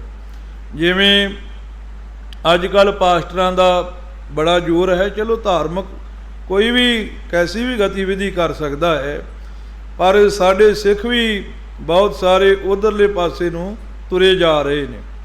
ਤੇ ਜੇ ਸਿੱਖਾਂ ਨੂੰ ਸਮਝਾਉਣਾ ਹੋਵੇ ਤੇ ਫਿਰ ਕੀ ਕਰਾਂਗੇ ਵੀ ਬਾਈਬਲ ਪੜ੍ਹਾਂਗੇ, ਤੇ ਬਾਈਬਲ ਦੇ ਨੁਕਤੇ ਇੱਕ ਪਾਸੇ ਰੱਖ ਕੇ ਤੇ ਇੱਕ ਪਾਸੇ ਗੁਰੂ ਗ੍ਰੰਥ ਸਾਹਿਬ ਜੀ ਦੇ ਨੁਕਤੇ ਰੱਖ ਕੇ ਅਸੀਂ ਆਪਣੇ ਸਿੱਖਾਂ ਨੂੰ ਇਹ ਸਮਝਾਵਾਂਗੇ ਕਿ ਗੁਰੂ ਗ੍ਰੰਥ ਸਾਹਿਬ ਜੀ ਦਾ ਗਿਆਨ ਪਾਕੇ ਬਾਈਬਲ ਦੇ ਨਾਲੋਂ ਉੱਚਾ ਅਤੇ ਸੁੱਚਾ ਹੈ। ਉਸ ਵਕਤ ਇਹ ਲੋੜ ਸੀ। ਹਿੰਦੁਸਤਾਨ ਦੇ ਵਿੱਚ ਬਹੁਤੇ ਲੋਕ ਸਨਾਤਨੀ ਸਨ, ਬਹੁਤੇ ਲੋਕ ਹਿੰਦੂ ਸਨ। ਆਮ ਘਰਾਂ ਦੇ ਵਿੱਚ ਉਦੋਂ ਕੋਈ ਮਰ ਗਿਆ ਤੇ ਗਰੜ ਪੁਰਾਣ ਦਾ ਪਾਠ ਹੁੰਦਾ ਸੀ, ਆਮ ਘਰਾਂ ਦੇ ਵਿੱਚ ਸਰਾਧ ਕੀਤੇ ਜਾਂਦੇ ਸਨ, ਆਮ ਘਰਾਂ ਦੇ ਵਿੱਚ ਬੇਦੀ ਦੇ ਦੁਆਲੇ ਅੱਗ ਬਾਲ ਕੇ ਵਿਆਹ ਕੀਤੇ ਜਾਂਦੇ ਸਨ, ਕਿਉਂਕਿ ਲੋਕ ਹਿੰਦੂਆਂ ਦੇ ਵਿੱਚੋਂ ਹੀ ਸਿੱਖ ਬਣੇ ਸਨ। ਗੁਰੂ ਮਹਾਰਾਜ ਸਾਹਿਬ ਜੀ ਨੇ ਕਿਹਾ ਤੁਸੀਂ ਵੇਦ ਸ਼ਾਸਤਰ ਪੜ੍ਹ ਕੇ ਆਓ, ਸਿੱਖਾਂ ਨੂੰ ਸਮਝਾਓ ਕਿ ਵੇਦਾਂ ਦੇ ਨਾਲੋਂ ਗੁਰੂ ਗ੍ਰੰਥ ਸਾਹਿਬ ਜੀ ਦਾ ਗਿਆਨ ਉੱਚਾ ਅਤੇ ਸੁੱਚਾ ਹੈ। ਅੰਗਰੇਜ਼ੀ ਵਿੱਚ ਕੰਪੈਰੀਜ਼ਨ ਕਹਿੰਦੇ ਹਨ, ਕਿ ਉਹਨਾਂ ਨੇ ਕੰਪੈਰੀਜ਼ਨ ਕੀਤਾ। ਗਿਆਨੀ ਜੀ ਹੁਣੀ ਤੁਹਾਨੂੰ ਅੰਗਰੇਜ਼ੀ ਸੁਣਾ ਕੇ ਗਏ ਆ, ਮੈਨੂੰ ਅੰਗਰੇਜ਼ੀ ਬਹੁਤੀ ਨਹੀਂ ਆਉਂਦੀ, ਮੈਨੂੰ ਤਾਂ ਠੇਸ ਪੰਜਾਬੀ ਆਉਂਦੀ ਹੈ, ਕਿਉਂਕਿ ਮੈਂ ਪਿੰਡਾਂ ਵਿੱਚ ਜੰਮਿਆ ਅਤੇ ਮੈਨੂੰ ਉਹੋ ਹੀ ਮੁਬਾਰਕ ਲੱਗਦੀ ਹੈ, ਉਹੋ ਹੀ ਚੰਗੀ ਲੱਗਦੀ ਹੈ, ਕਿਉਂਕਿ ਸਾਡੇ ਗੁਰੂ ਦੇ ਮੁਖ 'ਚੋਂ ਨਿਕਲੀ ਹੈ। ਅਤੇ ਬਾਕੀ ਸਿੱਖਣ ਵਾਲੀ ਗੱਲ ਤਾਂ ਕੋਈ ਵੱਡੀ ਨਹੀਂ ਹੈ, ਅੰਗਰੇਜ਼ੀ ਸਿੱਖਣਾ ਕੋਈ ਵੱਡੀ ਗੱਲ ਨਹੀਂ ਹੈ। ਜੇ ਕੋਈ ਸਿੱਖਣੀ ਵੀ ਹੋਵੇ ਤੇ ਮਹਾਰਾਜ ਸਾਹਿਬ ਜੀ ਨੇ ਨਿਰਮਲੇ ਮਹਾਂਪੁਰਖਾਂ ਨੂੰ ਤੋਰਿਆ। ਉਹਨਾਂ ਮਹਾਂਪੁਰਖਾਂ ਨੇ ਕਾਂਚੀ ਵਿੱਚੋਂ ਵਿੱਦਿਆ ਪੜ੍ਹੀ ਔਰ ਗੁਰੂ ਗ੍ਰੰਥ ਸਾਹਿਬ ਜੀ ਦੇ ਉਹਨਾਂ ਨੇ ਟੀਕੇ ਕਰਨੇ ਸ਼ੁਰੂ ਕੀਤੇ। ਉਹਨਾਂ ਮਹਾਂਪੁਰਖਾਂ ਨੇ ਗੁਰੂ ਗ੍ਰੰਥ ਸਾਹਿਬ ਜੀ ਦੇ ਪਰਿਆਏ ਲਿਖੇ। ਪਰਿਆਏ ਦਾ ਅਰਥ ਹੁੰਦਾ ਹੈ ਔਖੇ ਔਖੇ ਸ਼ਬਦਾਂ ਦੇ ਅਰਥ, ਜਿਹਨੂੰ ਅੱਜ ਕੱਲ੍ਹ ਆਪਾਂ ਕੋਸ਼ ਕਹਿ ਦਿੰਦੇ ਹਾਂ, ਡਿਕਸ਼ਨਰੀ ਕਹਿ ਦਿੰਦੇ ਹਾਂ, ਉਹਨੂੰ ਪਹਿਲੇ ਜ਼ਮਾਨੇ ਵਿੱਚ ਪਰਿਆਏ ਕਹਿੰਦੇ ਸਨ। ਉਹਨਾਂ ਨੇ ਆਦਿ ਗੁਰੂ ਗ੍ਰੰਥ ਸਾਹਿਬ ਜੀ ਦੇ ਪਰਿਆਏ ਲਿਖਣੇ ਸ਼ੁਰੂ ਕੀਤੇ ਔਰ ਉਹਨਾਂ ਨੇ ਗੁਰੂ ਗ੍ਰੰਥ ਸਾਹਿਬ ਜੀ ਦੀਆਂ ਉਥਾਨਕਾਵਾਂ ਲਿਖਣੀਆਂ ਸ਼ੁਰੂ ਕੀਤੀਆਂ। ਉਥਾਨਕਾ ਦਾ ਮੀਨਿੰਗ ਹੁੰਦਾ ਹੈ ਉਹ ਥਾਨ ਜਿੱਥੇ ਕਿਸੇ ਚੀਜ਼ ਦੀ ਉਤਪਤੀ ਹੋਈ ਹੈ, ਉਹਨੂੰ ਕਹਿੰਦੇ ਉਥਾਨਕਾ। ਜਿਹੜੀ ਗੁਰਬਾਣੀ ਜਿੱਥੇ ਉਚਾਰੀ ਗਈ, ਜਿਹਨੂੰ ਮਹਾਰਾਜ ਨੇ ਉਪਦੇਸ਼ ਦਿੱਤਾ, ਜਿਸ ਕਿਤਾਬ ਦੇ ਵਿੱਚ ਇਹੋ ਜਿਹੀ ਜਾਣਕਾਰੀ ਹੋਵੇ, ਉਹ ਕਿਤਾਬ ਨੂੰ ਉਥਾਨਕਾ ਪੋਥੀ ਕਹਿੰਦੇ ਹਨ। ਅੱਜ ਕੱਲ੍ਹ ਅਸੀਂ ਨਵੇਕਲੇ ਕਹਿੰਦੇ ਹਾਂ ਵੀ ਸੰਪਰਦਾਇਆਂ ਨੇ ਇਹ ਉਥਾਨਕਾ ਐਵੇਂ ਬਣਾਤੀਆਂ ਨੇ, ਐਵੇਂ ਮਨੋਕਲਪਿਤ ਹਨ। ਭਾਈ ਮਨੀ ਸਿੰਘ ਜੀ ਦੀ ਹੱਥ ਲਿਖਤ ਉਥਾਨਕਾ ਪੋਥੀ ਦਾਸ ਦੇ ਪਾਸ ਹਾਜ਼ਰ ਹੈ, ਕਿਸੇ ਨੇ ਦਰਸ਼ਨ ਕਰਨੇ ਹੋਣ ਤੇ ਕਰ ਸਕਦਾ ਹੈ। ਉਹ ਪੋਥੀ ਦਾ ਉਤਾਰਾ ਭਾਈ ਸਾਹਿਬ ਭਾਈ ਮਨੀ ਸਿੰਘ ਜੀ, ਉਹਨੂੰ ਉਥਾਨਕਾ ਪੋਥੀ ਕਹਿੰਦੇ ਨੇ। ਗੁਰੂ ਗ੍ਰੰਥ ਸਾਹਿਬ ਜੀ ਦੇ ਅਨੇਕਾਂ ਸ਼ਬਦਾਂ ਦੀ ਉਥਾਨਕਾ ਉਹਦੇ ਵਿੱਚ ਬਿਆਨ ਕੀਤੀ ਹੋਈ ਹੈ। ਉਹਨਾਂ ਮਹਾਂਪੁਰਖਾਂ ਨੇ ਇਹ ਕਾਰਜ ਸ਼ੁਰੂ ਕੀਤਾ ਔਰ ਸੱਚਖੰਡ ਸ੍ਰੀ ਹਰਿਮੰਦਰ ਸਾਹਿਬ ਜੀ ਨੂੰ ਆਪਣਾ ਹੈੱਡਕੁਆਟਰ ਬਣਾਇਆ। ਪ੍ਰਕਰਮਾਂ ਦੇ ਵਿੱਚ ਬੁੰਗੇ ਹੁੰਦੇ ਸੀ, ਉਹਨਾਂ ਬੁੰਗਿਆਂ ਦੇ ਵਿੱਚ ਵਿੱਦਿਆ ਪੜ੍ਹਾਈ ਜਾਂਦੀ ਸੀ। ਆਮ ਪ੍ਰਕਰਮਾਂ ਵਿੱਚ ਬੈਠ ਕਰਕੇ ਗੁਰੂ ਕਿਆਂ ਸਿੰਘਾਂ ਨੂੰ ਉਹਨਾਂ ਨੇ ਵਿੱਦਿਆ ਵੰਡਣੀ ਔਰ ਇਹਦੇ ਵਿੱਚੋਂ ਹੀ ਫਿਰ ਜਿਹੜੀ ਵਿੱਦਿਆ ਵੰਡਣ ਵਾਲੀ ਸੰਪਰਦਾਈ ਹੈ, ਸੰਪਰਦਾ ਉਹਦਾ ਆਗਾਜ਼ ਹੁੰਦਾ ਹੈ।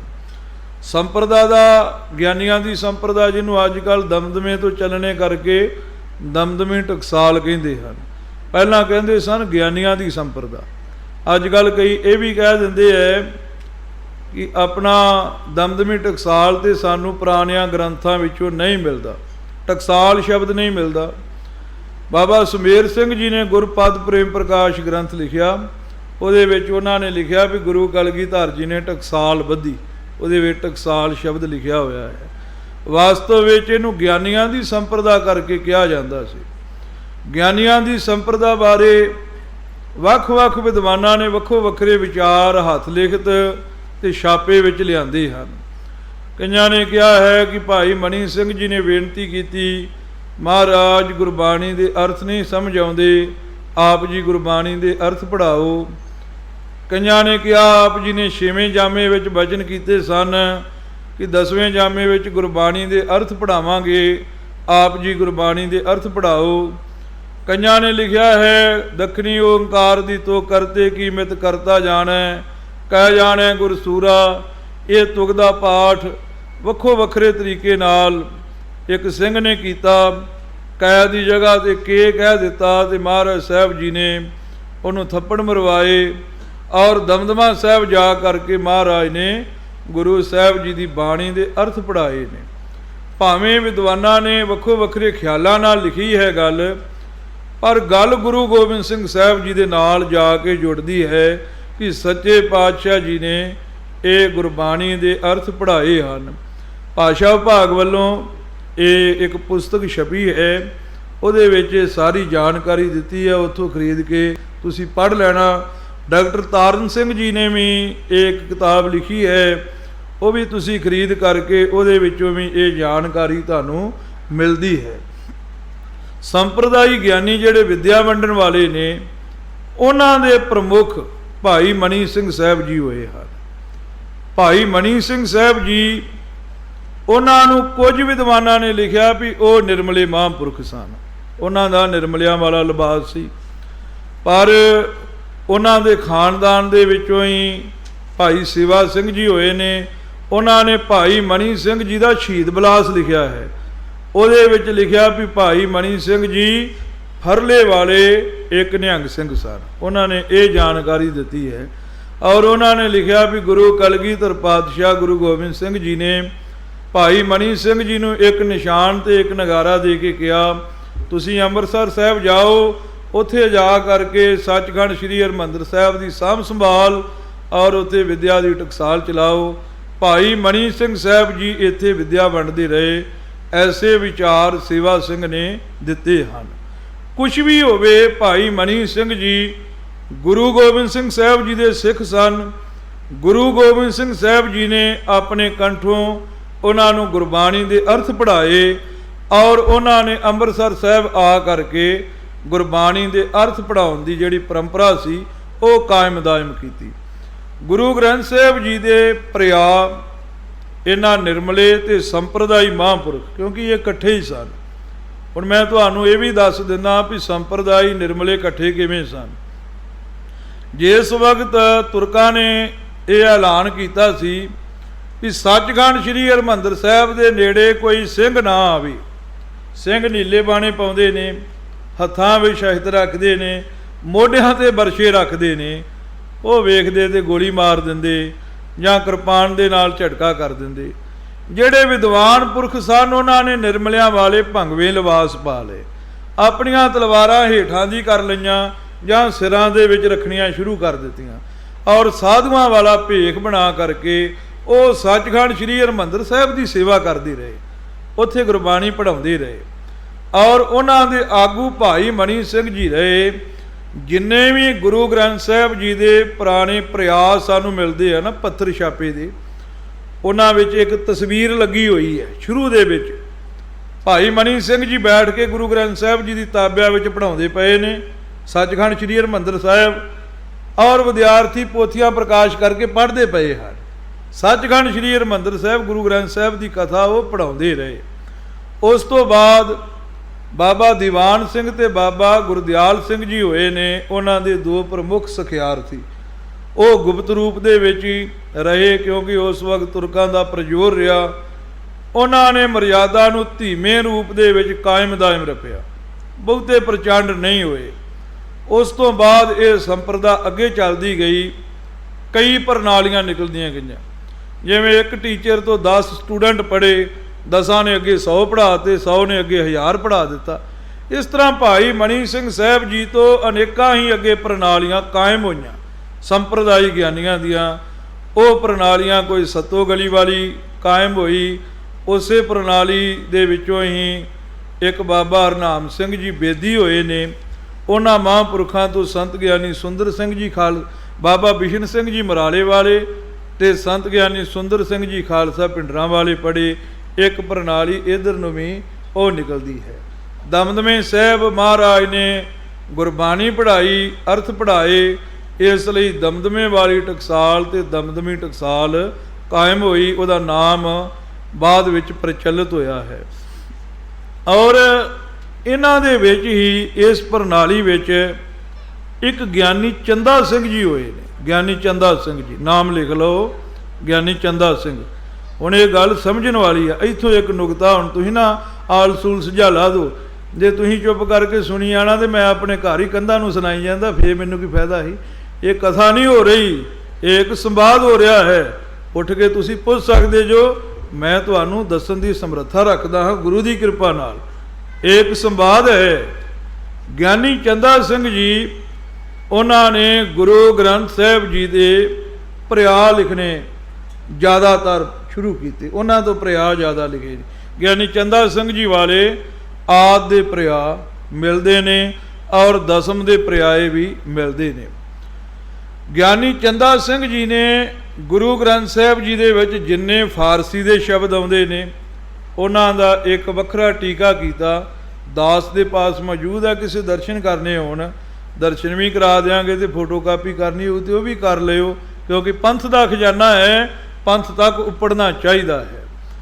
ਔਰ ਗਿਆਨੀ ਚੰਦਾ ਸਿੰਘ ਜੀ ਉਹ ਵਿਆਕਰਨ ਦੇ ਵੱਡੇ ਵਿਦਵਾਨ ਹੋਏ ਨੇ, ਜਿੱਥੋਂ ਪੰਗਾ ਪੈਂਦਾ ਹੈ। ਪੰਗਾ ਕੀ ਪੈਂਦਾ ਹੈ? ਜਿਹੜੇ ਤੇ ਅੱਜ ਕੱਲ੍ਹ ਸਿੱਖ ਮਿਸ਼ਨਰੀ ਕਾਲਜ ਦੇ ਵਿਦਵਾਨ ਸਤਿਪੁਰਖ ਨੇ, ਉਹ ਗੱਲ ਇਹ ਕਹਿੰਦੇ ਨੇ ਵੀ ਗੁਰੂ ਗ੍ਰੰਥ ਸਾਹਿਬ ਜੀ ਦੇ ਵਿੱਚ 100% ਵਿਆਕਰਨ ਦੇ ਨਿਯਮ ਲਾਗੂ ਹੁੰਦੇ ਨੇ। ਉਹ ਇਹ ਗੱਲ ਕਹਿੰਦੇ ਨੇ ਗੁਰੂ ਗ੍ਰੰਥ ਸਾਹਿਬ ਜੀ ਦੀ ਵਿਆਕਰਨ ਹੈ। ਔਰ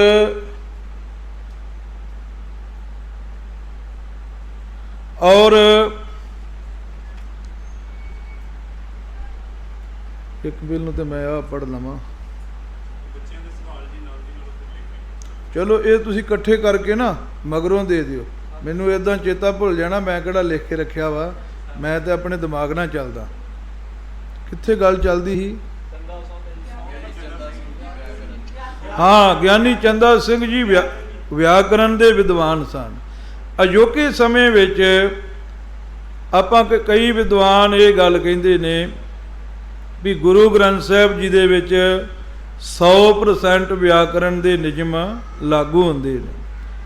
ਔਰ ਉਧਰਲੇ ਪਾਸੇ ਜਿਹੜੇ ਪੁਰਾਣੇ ਖਿਆਲਾਂ ਵਾਲੇ ਸੰਪਰਦਾ ਦੇ ਵਿੱਚੋਂ ਪੜ੍ਹੇ ਵਿਦਵਾਨ ਨੇ, ਉਹ ਇਹ ਗੱਲ ਕਹਿੰਦੇ ਨੇ ਵੀ ਗੁਰੂ ਗ੍ਰੰਥ ਸਾਹਿਬ ਜੀ ਦੇ ਵਿੱਚ ਵਿਆਕਰਨ ਦੇ ਜਿਹੜੇ ਨਿਯਮ ਨੇ ਉਹ ਲਾਗੂ ਨਹੀਂ ਹੁੰਦੇ।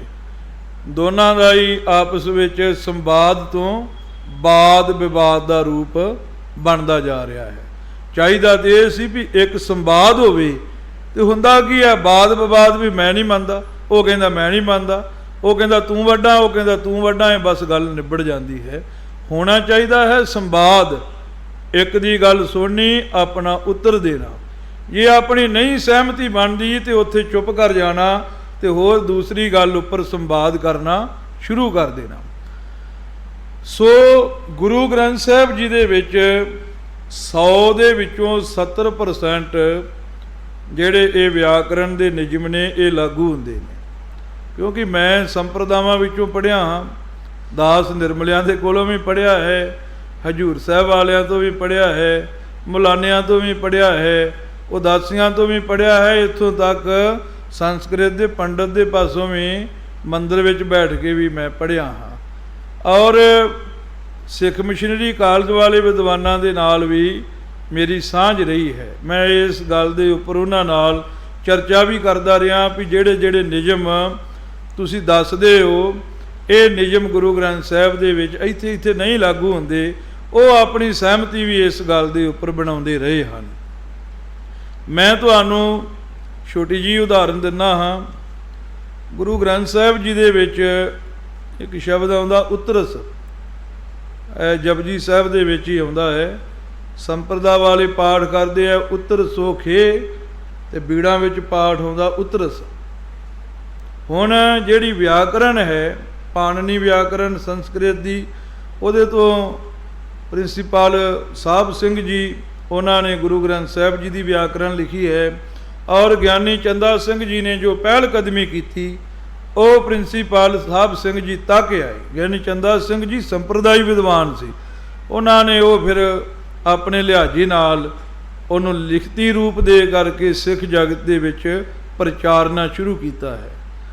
ਹੁਣ ਇਹ ਵਿਆਕਰਨ ਦਾ ਨਿਯਮ ਹੈ ਕਿ ਜਿਹੜਾ ਪਿਛਲਾ ਅੱਖਰ ਹੋਵੇ ਨਾ ਕਿਰਿਆਵਾਚੀ ਸ਼ਬਦ ਦਾ, ਵਰਬ ਦਾ, ਉਹਨੂੰ ਸਿਹਾਰੀ ਚਾਹੀਦੀ ਹੈ। ਜਿਵੇਂ ਨਚਿਤ ਸ਼ਬਦ ਹੈ, ਨੰਨਾ ਚੱਚਾ ਤੇ ਤੱਤੇ ਨੂੰ ਸਿਹਾਰੀ ਨਚਿਤ।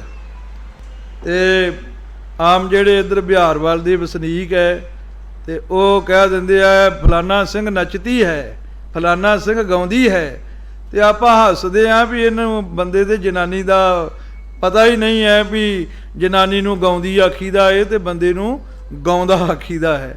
ਸਾਡੇ ਵੀ ਇੱਕ ਬਿਹਾਰ ਦਾ ਵਸਨੀਕ ਹੈਗਾ ਹੈ ਤੇ ਉਹਨੇ ਇਹ ਗੱਲ ਕਰਨੀ ਹੈ, ਰਾਮ ਸਿੰਘ ਆਉਂਦੀ ਹੈ, ਆਉਂਦਾ ਨਹੀਂ ਕਹਿਣਾ, ਉਹਨੇ ਆਉਂਦੀ ਕਹਿਣਾ ਹੈ।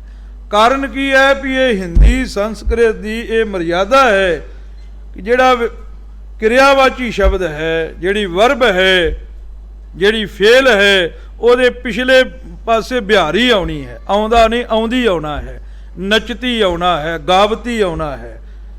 ਗੁਰੂ ਗ੍ਰੰਥ ਸਾਹਿਬ ਜਪਜੀ ਸਾਹਿਬ ਗਾਵ ਹੈ, ਗੱਗੇ ਕਰਨਾ ਵਾਵਾ ਦੇ ਹਾਹੇ ਨੂੰ ਸਿਹਾਰੀ, ਉਹ ਸਿਹਾਰੀ ਗਾਵ ਹੀ, ਛੰਦ ਦੇ ਲਿਹਾਜ਼ ਦੇ ਨਾਲ ਸਿਹਾਰੀ ਲਿਖੀ ਹੈ, ਜਦੋਂ ਅਰਥ ਕਰਨਾ ਹੈ ਉਹ ਬਿਹਾਰੀ ਬਣਨੀ ਹੈ, ਗਾਵ ਹੀ, ਪਾਵ ਹੀ, ਪਾਵ ਹੈ, ਗਾਵ ਹੈ, ਨਾਵ ਹੈ। ਸ਼ਬਦ ਗੁਰੂ ਗ੍ਰੰਥ ਸਾਹਿਬ ਵਿੱਚ ਅਨੇਕਾਂ ਆਉਂਦੇ ਹਨ।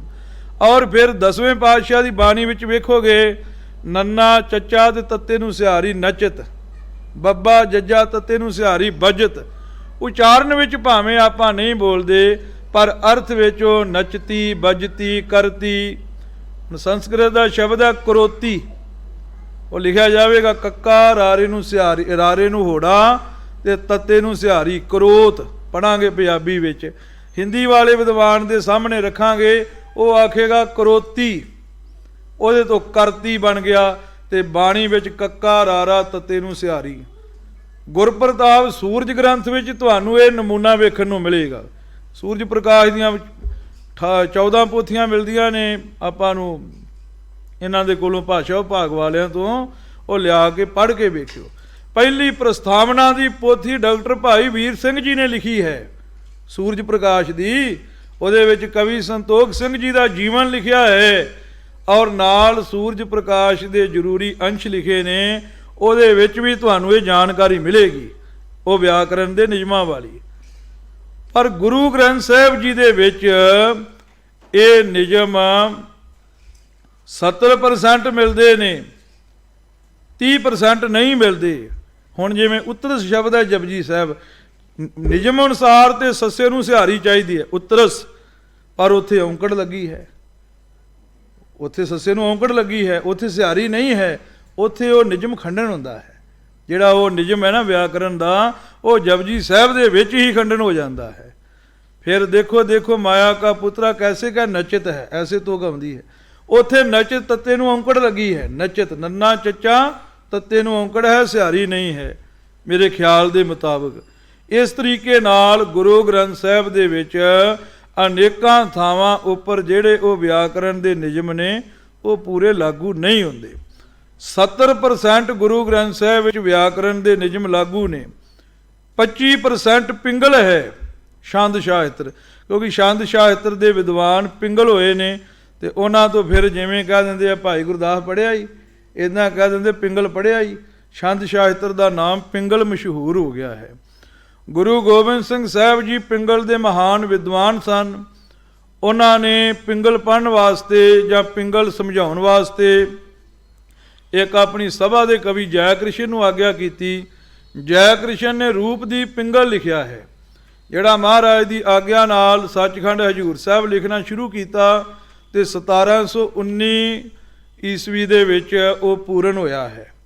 ਉਸ ਦਾ ਟੀਕਾ ਦਾਸ ਨੇ ਕੀਤਾ ਹੈ। ਜੇ ਕਿਸੇ ਨੇ ਪੜ੍ਹਨਾ ਹੋਵੇ ਤਾਂ ਡਾਕਟਰ ਆਪਣਾ ਚਤਰ ਸਿੰਘ ਜੀਵਨ ਸਿੰਘ ਦੀ ਦੁਕਾਨ ਤੋਂ ਰੂਪਦੀਪ ਪਿੰਗਲ ਦਾ ਟੀਕਾ ਲੈ ਕੇ ਕਾਵਿ ਪ੍ਰਕਾਸ਼ ਦੇ ਨਾਮ ਹੇਠ ਪੜ੍ਹ ਸਕਦਾ ਹੈ। ਉਹਦੇ ਵਿੱਚ ਕਵਿਤਾ ਦੇ ਕੀ ਨਿਯਮ ਹਨ, ਕਿਉਂਕਿ ਗੁਰੂ ਗ੍ਰੰਥ ਸਾਹਿਬ ਜੀ ਕਵਿਤਾ ਹੈ। 25% ਕਵਿਤਾ ਦੇ ਨਿਯਮ ਹਨ, ਵਿਆਕਰਨ ਦੇ ਨਿਯਮ ਨਹੀਂ ਨੇ, ਔਰ 5% ਸੁਤੰਤਰਤਾ ਵੀ ਹੈ। ਹੁਣ ਤੁਸੀਂ ਪੁੱਛੋਗੇ ਸੁਤੰਤਰਤਾ ਕਿੱਥੇ ਹੈ ਗੁਰੂ ਗ੍ਰੰਥ ਸਾਹਿਬ ਵਿੱਚ? ਇਹ ਗੱਲ ਸਵਾਲ ਆਏਗਾ ਨਾ ਵੀ ਸੁਤੰਤਰਤਾ ਕਿੱਥੇ ਹੈ। ਹੁਣ ਸਵਈਆ ਸ਼ਬਦ ਆਉਂਦਾ ਨਾ, ਸਵਈਆ, ਸਵਈਏ ਦੀਆਂ 4 ਤੁਕਾਂ ਹੁੰਦੀਆਂ ਨੇ, 4 ਤੁਕਾਂ ਹੁੰਦੀਆਂ ਨੇ, ਔਰ ਇੱਕ ਤੁਕ ਦੇ ਵਿੱਚ 32 ਮਾਤਰਾ ਹੁੰਦੀਆਂ ਨੇ। ਹੁਣ ਗੁਰੂ ਗ੍ਰੰਥ ਸਾਹਿਬ ਜਿੱਥੇ ਸਵਈਏ ਆਉਂਦੇ ਨੇ, ਇੱਕ ਮਨ ਪੁਰਖ ਧਿਆਏ ਬਰਦਾਤਾ, ਸੰਤ ਸਹਾਰ ਸਦਾ ਬਖਿਆਤਾ, ਤਾਸ ਚਰਨ ਲੈ ਹਿਰਦੇ ਵਸਾਵੋ, ਉੱਥੇ ਚੌਪਈ ਦੀ ਚਾਲ ਹੈ ਤੇ ਉੱਪਰ ਸਰਲੇਖ ਲਿਖਿਆ ਹੈ ਸਵਈਆ। ਉਹ ਲੋਕਾਂ ਦੀ ਮਾਨ ਮਰਜ਼ਾਦਾ ਤੋਂ ਗੁਰੂ ਦੀ ਬਾਣੀ ਤਾਂ ਹੈ, ਲੋਕਾਂ ਨੇ ਤੇ ਇਹੋ ਹੀ ਗਿਣਿਆ ਹੈ ਵੀ 4 ਤੁਗਾਂ ਹੈ ਤੇ ਇੱਕ ਤੁਗ ਵਿੱਚ 32 ਮਾਤਰਾ ਹੈ, 16 ਮਾਤਰਾ ਦੇ ਵਿਸ਼ਰਾਮ ਹੈ। ਐਸਾ ਸਵਈਆ ਹੋ ਸਕਦਾ ਹੈ? ਗੁਰੂ ਗ੍ਰੰਥ ਸਾਹਿਬ ਜੀ ਦਾ ਜਿਹੜਾ ਸਵਈਆ ਹੈ ਉਹ ਚੌਪਈ ਵੀ ਸਵਈਆ ਹੋ ਸਕਦਾ ਹੈ। ਇਹ ਗੁਰੂ ਗ੍ਰੰਥ ਸਾਹਿਬ ਵਿੱਚ ਲਿਖਿਆ ਹੈ। ਸਾਨੂੰ ਛੰਦ ਸ਼ਾਸਤਰ ਦੇ ਗ੍ਰੰਥਾਂ ਵਿੱਚ ਇਸ ਸਵਈਏ ਦਾ ਰੂਪ ਨਹੀਂ ਮਿਲਦਾ। ਫਿਰ ਜਿਨ੍ਹਾਂ ਨੇ ਸੰਥਿਆ ਕੀਤੀ ਹੋਵੇ ਵਾਹਿਗੁਰੂ ਵਾਹਿਗੁਰੂ ਵਾਹਿ ਜੀਓ ਜਿੱਥੇ ਆਉਂਦਾ ਹੈ ਉੱਥੇ ਉਹ ਚਾਲ ਕਬਿੱਤ ਦੀ ਬਣ ਜਾਂਦੀ ਹੈ, ਕਿਤੇ ਝੂਲਣੇ ਦੀ ਚਾਲ ਬਣ ਜਾਂਦੀ ਹੈ। ਗੁਰੂ ਗ੍ਰੰਥ ਸਾਹਿਬ ਵਿੱਚ ਸਰਲੇਖ ਉੱਪਰ ਸਵਈਆ ਲਿਖਿਆ ਹੋਇਆ ਹੈ। ਅਨੇਕਾਂ ਗੁਰੂ ਗ੍ਰੰਥ ਸਾਹਿਬ ਜੀ ਦੀਆਂ ਐਸੀਆਂ ਤੁਕਾਂ ਨੇ ਜਿੱਥੇ ਵਿਆਕਰਣ ਦੇ ਨਿਯਮ ਲਾਗੂ ਨਹੀਂ ਹੁੰਦੇ, ਜਿੱਥੇ ਛੰਦ ਸ਼ਾਸਤਰ ਦੇ ਨਿਯਮ ਵੀ ਲਾਗੂ ਨਹੀਂ ਹੁੰਦੇ, ਉੱਥੇ ਗੁਰੂ ਗ੍ਰੰਥ ਸਾਹਿਬ ਜੀ ਆਪਣੀ ਸੁਤੰਤਰਤਾ ਦੀ ਹੋਂਦ ਪ੍ਰਗਟਾਉਂਦੇ ਹਨ। ਦਾਸ ਨੇ ਇੱਕ ਖਰੜਾ ਤਿਆਰ ਕੀਤਾ ਹੈ। ਪਹਿਲਾਂ ਉਹਦੇ ਵਿੱਚ ਵਿਆਕਰਣ ਦੇ ਨਿਯਮ ਲਿਖੇ ਨੇ, ਫਿਰ ਉਹਦੇ ਵਿੱਚ ਤੁਕਾਂ ਲਿਖੀਆਂ ਨੇ ਵੀ ਇੱਥੇ ਇੱਥੇ ਆਹ ਨਿਯਮ ਲਾਗੂ ਹੋ ਰਹੇ ਨੇ। ਉਸ ਤੋਂ ਥੱਲੇ ਉਹ ਤੁਕਾਂ ਲਿਖੀਆਂ ਨੇ ਜਿੱਥੇ ਉਹ ਵਿਆਕਰਣ ਦੇ ਨਿਯਮ ਲਾਗੂ ਨਹੀਂ ਹੋ ਰਹੇ। ਇੱਦਾਂ ਹੀ ਛੰਦ ਸ਼ਾਸਤਰ ਦਾ ਲਿਖਿਆ ਹੈ। ਉਹ ਖਰੜਾ ਅਜੇ ਮੈਂ ਟਾਈਪ ਕਰਾਇਆ ਹੈ ਤੇ 4-5-6 ਸਾਲ ਹੀ ਹੋ ਚੱਲੇ ਆ ਤੇ ਉਹ ਅਜੇ ਕੰਮ ਲਾਈਨ ਵਿੱਚ ਲੱਗਾ ਹੋਇਆ ਹੈ। ਤੇ ਮੈਂ ਗੁਰੂ ਨੇ ਕਿਰਪਾ ਕੀਤੀ ਤੇ ਆਪ ਸੰਗਤਾਂ ਦੇ ਗੋਚਰੋਂ ਕਰਾਂਗਾ। ਉਹ ਜਦੋਂ ਪੜਾਂਗੇ ਤੇ ਸਾਰੇ ਝਗੜੇ ਮਿਟ ਜਾਣੇ ਹਨ। ਸਾਰਿਆਂ ਨੇ ਮੰਨ ਲੈਣਾ ਹੈ ਵੀ ਗੁਰੂ ਗ੍ਰੰਥ ਸਾਹਿਬ ਵਿੱਚ ਉਹ ਨਿਯਮ ਵੀ ਹੈ, ਉਹ ਨਿਯਮ ਨਹੀਂ ਵੀ ਹੈ। ਅੱਜ ਸੰਪਰਦਾਇਆਂ ਦੀ ਤੇ ਸਿੱਖ ਮਿਸ਼ਨਰੀ ਕਾਲਜ ਦੀ ਲੜਾਈ ਬਹੁਤ ਹੈ। ਮੂਲ ਲੜਾਈ ਕੀ ਹੈ? ਮੂਲ ਲੜਾਈ ਇੱਥੋਂ ਹੀ ਚੱਲੀ ਹੈ, ਇੱਥੋਂ ਸ਼ੁਰੂਆਤ ਹੋਈ ਹੈ। ਉਹ ਕਹਿੰਦੇ ਗੁਰੂ ਗ੍ਰੰਥ ਸਾਹਿਬ ਵਿੱਚ ਨਿਯਮ ਲਾਗੂ ਹੁੰਦੇ, ਉਹ ਕਹਿੰਦੇ ਨਹੀਂ ਹੁੰਦੇ। ਇੱਥੋਂ ਲੜਾਈ ਸ਼ੁਰੂ ਹੋ ਗਈ। ਫਿਰ ਕੀ ਹੋ ਗਿਆ? ਸੰਵਾਦ ਕਦੇ ਨਹੀਂ ਹੋਇਆ, ਵਿਚਾਰ ਕਦੇ ਨਹੀਂ ਹੋਈ, ਗੋਸ਼ਟੀ ਕਦੇ ਨਹੀਂ ਹੋਈ। ਗੋਲ ਪੱਗ ਵਾਲਾ ਵੇਖ ਲਿਆ ਜਾਂ ਅਸੀਂ ਤੇ ਕਿਸੇ ਹੈ ਹੀ ਨਹੀਂ, ਇਹਨਾਂ ਨਿਹੰਗ ਸਦਕੇ ਹੈ ਹੀ ਨਹੀਂ ਕਿ ਗਿਣਤੀ ਜੀ ਨਹੀਂ। ਗੋਲ ਪੱਗ ਵਾਲਾ ਵੇਖ ਲਿਆ ਗਿਆਨੀ, ਉਹਨੇ ਵੇਖ ਕੇ ਗਾਲਾਂ ਕੱਢਣ ਲੱਗ ਪੈਣਾ ਵੀ ਉਹ ਸੰਪਰਦਾਈ ਆ ਗਿਆ, ਪਰਾਂ ਹੋ ਜੂ ਪਰਾਂ ਹੋ ਜੂ। ਇਹ ਕਾਲੀ ਪੱਗ ਵਾਲਾ ਵੇਖ ਲਿਆ ਹੈ ਨੁੱਕਰ ਵਾਲਾ, ਉਹਨਾਂ ਕਹਿਣਾ ਉਹ ਮਸ਼ੀਨਰੀ ਪਰਾਂ ਹੋ ਜੂ ਪਰਾਂ ਹੋ ਜੂ। ਇਹ ਬੜੇ ਅੰਤਰੇ ਹੁੰਦੇ ਨੇ। ਐਸੀ ਦਵੈਸ਼ ਭਾਵਨਾ ਆਪਣੇ ਵਿੱਚ ਪੈ ਗਈ, ਆਪਾਂ ਇੱਕ ਦੂਜੇ ਨੂੰ ਮਾਰਨ ਕੁੱਟਣ ਵਾਸਤੇ ਤਿਆਰ ਹੋ ਗਏ ਹਾਂ। ਕਈ ਵਾਰ ਗੁਰੂ ਗ੍ਰੰਥ ਸਾਹਿਬ ਦੀ ਹਜ਼ੂਰੀ ਵਿੱਚ ਪੱਗਾਂ ਵੀ ਲੱਥੀਆਂ ਨੇ। ਵਿਚਾਰ ਕੋਈ ਨਹੀਂ ਕੀਤੀ, ਗੋਸ਼ਟ ਕੋਈ ਨਹੀਂ ਕੀਤੀ, ਇੱਕ ਦੂਜੇ ਦੇ ਅੱਗੇ ਪ੍ਰਸਤਾਵ ਕੋਈ ਨਹੀਂ ਰੱਖਿਆ, ਸਵਾਲ ਕੋਈ ਨਹੀਂ ਰੱਖਿਆ, ਬਸ ਝਗੜਾ ਕਰਨਾ ਸ਼ੁਰੂ ਕਰ ਦਿੱਤਾ। ਉਹਨਾਂ ਨੇ ਆਪਣੀਆਂ ਕਿਤਾਬਾਂ ਵਿੱਚ ਉਹਨਾਂ ਦੀ ਨਿੰਦਿਆ ਲਿਖ ਦਿੱਤੀ, ਉਹਨਾਂ ਨੇ ਉਹਨਾਂ ਦੀ ਨਿੰਦਿਆ ਵੀ ਲਿਖ ਦਿੱਤੀ ਤੇ ਆਮ ਸਿੱਖ ਪਰੇਸ਼ਾਨ ਹੋ ਗਿਆ ਵੀ ਮੰਨਾਂ ਦੇ ਮੰਨਾਂ ਕਿਹਨੂੰ, ਜਾਵਾਂ ਤੇ ਜਾਵਾਂ ਕਿੱਧਰ। ਇਸ ਵਾਸਤੇ ਜਿਵੇਂ ਗਿਆਨੀ ਬਲਕਾਰ ਸਿੰਘ ਜੀ ਆਪਾਂ ਨੂੰ ਬੇਨਤੀ ਕਰਕੇ ਗਏ ਨੇ, ਸਭ ਤੋਂ ਪਹਿਲੀ ਲੋੜ ਹੈ ਗੁਰੂ ਗ੍ਰੰਥ ਸਾਹਿਬ ਦੀ ਸੰਥਿਆ ਦੀ। ਜਦੋਂ ਅਸੀਂ ਆਪ ਚੰਗੇ ਉਸਤਾਦ, ਚੰਗੇ ਟੀਚਰ, ਚੰਗੇ ਵਿਦਿਆ ਦਾਤੇ ਦੇ ਕੋਲ ਬਹਿ ਕੇ ਗੁਰੂ ਗ੍ਰੰਥ ਸਾਹਿਬ ਜੀ ਦਾ ਪਾਠ ਕਰਾਂਗੇ, ਗੁਰੂ ਗ੍ਰੰਥ ਸਾਹਿਬ ਜੀ ਦੀ ਹਰੇਕ ਤੁਕ ਨੂੰ ਵਿਚਾਰ ਕੇ ਪੜਾਂਗੇ, ਸਾਨੂੰ ਪਤਾ ਲੱਗੇਗਾ ਵੀ ਗੁਰੂ ਗ੍ਰੰਥ ਸਾਹਿਬ ਜੀ ਕੀ ਕਹਿ ਰਹੇ ਨੇ, ਗੁਰੂ ਗ੍ਰੰਥ ਸਾਹਿਬ ਜੀ ਕਿਹੜੇ ਐਂਗਲ ਤੋਂ ਉਪਦੇਸ਼ ਕਰ ਰਹੇ ਨੇ। ਹੁਣ ਗੁਰੂ ਗ੍ਰੰਥ ਸਾਹਿਬ ਜੀ ਦੇ ਵਿੱਚ ਅਨੇਕਾਂ ਪੰਥਾਂ ਦੇ ਤਾਈਂ ਸਾਹਮਣੇ ਰੱਖ ਕੇ ਉਪਦੇਸ਼ ਦਿੱਤਾ ਹੋਇਆ ਹੈ, ਪਰ ਗੁਰੂ ਗ੍ਰੰਥ ਸਾਹਿਬ ਜੀ ਦੇ ਵਿੱਚ ਗਹੁ ਨਾਲ ਵੇਖਿਆ ਜਾਵੇ 4 ਪ੍ਰਮੁੱਖ ਰਸਤੇ ਨੇ।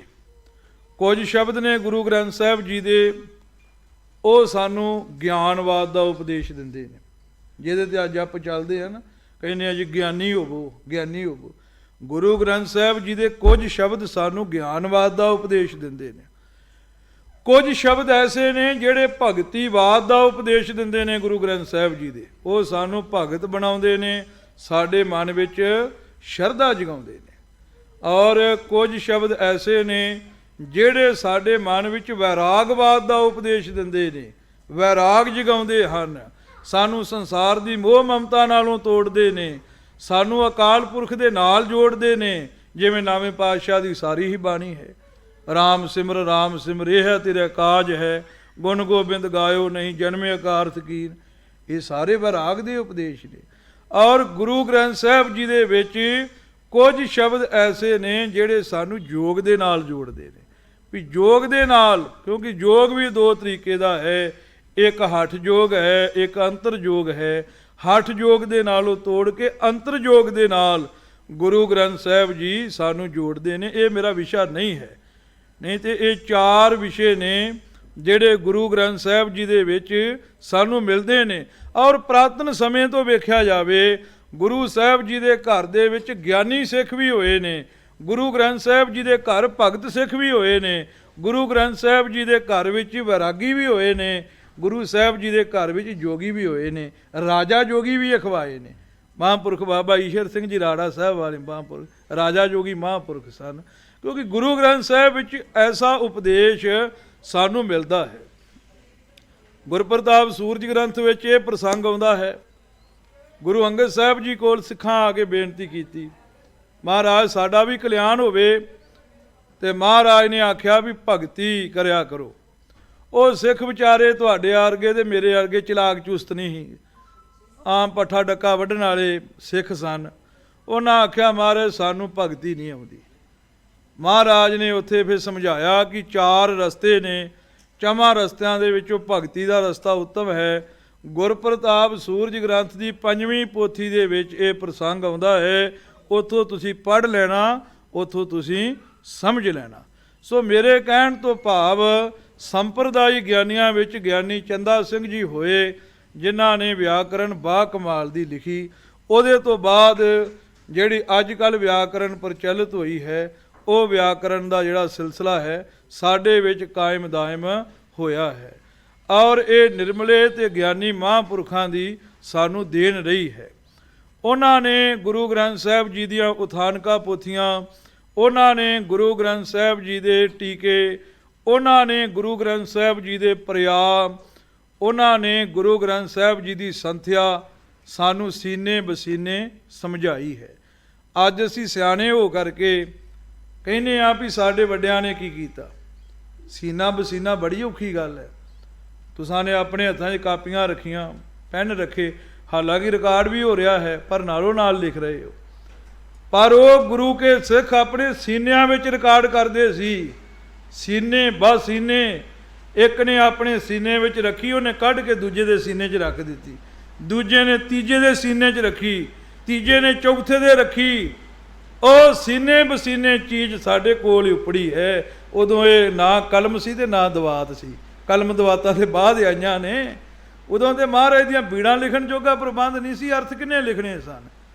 ਉਦੋਂ ਤੇ ਐਸਾ ਔਖਾ ਸਮਾਂ ਸੀ, ਜੰਗਲਾਂ ਬੇਲਿਆਂ ਵਿੱਚ ਇਹ ਮਹਾਂਪੁਰਖ ਆਪਣੇ ਸੀਨਿਆਂ ਵਿੱਚ ਰੱਖ ਕੇ ਚੀਜ਼ਾਂ ਤੁਹਾਨੂੰ ਸੀਨਿਆਂ ਦੇ ਵਿੱਚੋਂ ਕੱਢ ਕੱਢ ਕੇ ਦਿੰਦੇ ਰਹੇ।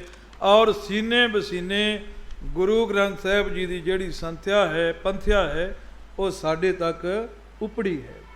ਹੁਣ ਉਸ ਤੋਂ ਬਾਅਦ ਨਿਰਮਲਿਆਂ ਤੋਂ ਅੱਗੇ ਨਿਹੰਗ ਸਿੰਘ ਆ ਜਾਂਦੇ ਨੇ। ਨਿਹੰਗ ਸਿੰਘ ਉਹਨਾਂ ਦਾ ਬੜਾ ਵੱਡਾ ਗੌਰਵਮਈ ਜਿਹੜਾ ਇਤਿਹਾਸ ਹੈ। ਜੇ ਮੈਂ ਗਲਤ ਨਾ ਹੋਵਾਂ ਤੇ ਸਿੱਖ ਦੀ ਅਸਲ ਪਹਿਚਾਣ ਨਿਹੰਗ ਸਿੰਘਾਂ ਵਾਲਾ ਸਰੂਪ ਹੈ। ਤੁਸੀਂ ਕਹੋਗੇ ਕਿਵੇਂ? ਵੀ ਅਸੀਂ ਭੇਖ ਦੇ ਨਾਲ ਨਹੀਂ, ਅਸੀਂ ਕੱਪੜਿਆਂ ਨਾਲ ਨਹੀਂ ਜੁੜੇ, ਪਰ ਹਰੇਕ ਅਦਾਰੇ ਦੀ ਆਪਣੀ ਇੱਕ ਵਰਦੀ ਹੁੰਦੀ ਹੈ, ਜਿਹਨੂੰ ਸੰਸਕ੍ਰਿਤ ਦੇ ਵਿੱਚ ਭੇਖ ਕਹਿ ਦਿੰਦੇ ਨੇ। ਭੇਖ ਦਾ ਅਰਥ ਹੁੰਦਾ ਹੈ ਭੂਸ਼ਣ, ਭੂਸ਼ਣ ਮੈਨੇ ਗਹਿਣਾ। ਹਰੇਕ ਦਾ ਆਪਣਾ ਵੱਖਰਾ ਗਹਿਣਾ ਸਟਾਈਲ ਹੁੰਦਾ ਹੈ। ਅੱਜ ਕੱਲ੍ਹ ਅੰਗਰੇਜ਼ੀ ਸਟਾਈਲ ਕਹਿ ਦਿੰਦੇ ਨੇ।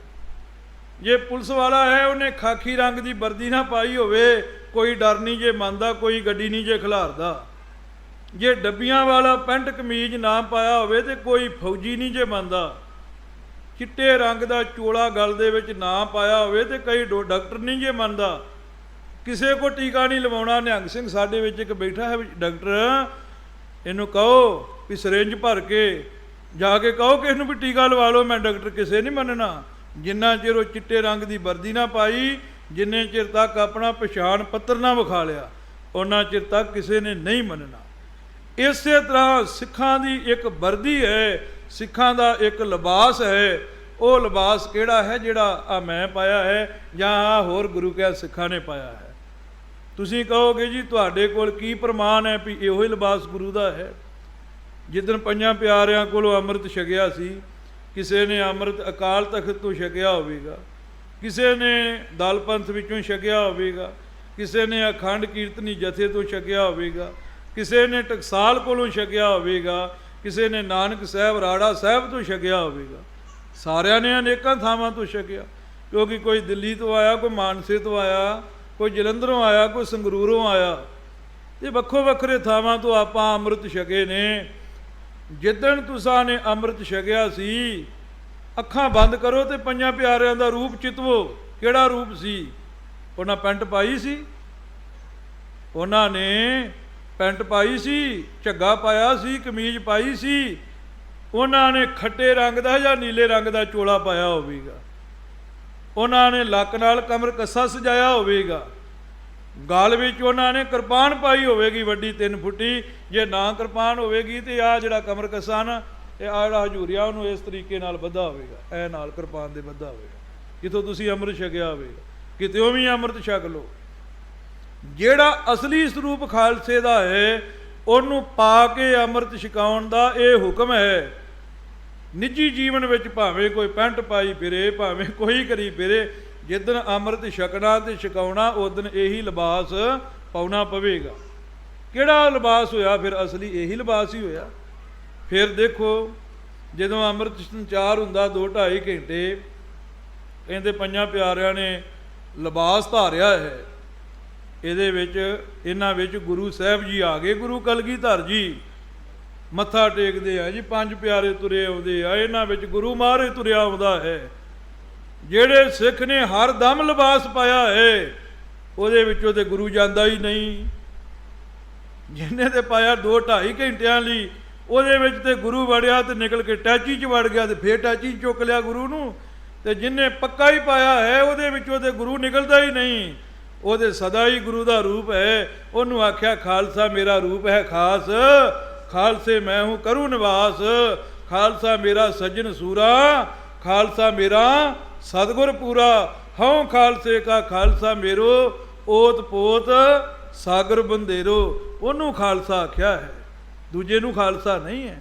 ਦੂਜੇ ਨੇ ਤੇ ਖਾਲਸਾ ਤੇ ਗੁਰੂ ਟੈਚੀ 'ਚ ਵਾਲ ਲਿਆ, ਤੇ ਜਦੋਂ ਫੇਰ ਆਇਆ ਤੇ ਫੇਰ ਕੱਢਿਆ ਤੇ ਫੇਰ ਗੁਰੂ ਆਪਣੇ ਵਿੱਚ ਵਾਲ ਲਿਆ। ਅੱਜ ਕੱਲ੍ਹ ਤੇ ਇਹੋ ਜਿਹਾ ਭੇਖ ਹੋ ਗਿਆ ਹੈ। ਭੇਖੀ ਅਸੀਂ ਨਹੀਂ, ਭੇਖੀ ਉਹ ਨੇ ਜਿਹੜੇ ਗੁਰੂ ਨੂੰ ਟੈਚੀਆਂ 'ਚ ਬੰਦ ਕਰਦੇ ਨੇ, ਤੇ ਭੇਖੀ ਸਾਨੂੰ ਦੱਸਦੇ ਨੇ ਬਾਣਿਆਂ ਵਾਲਿਆਂ ਨੂੰ।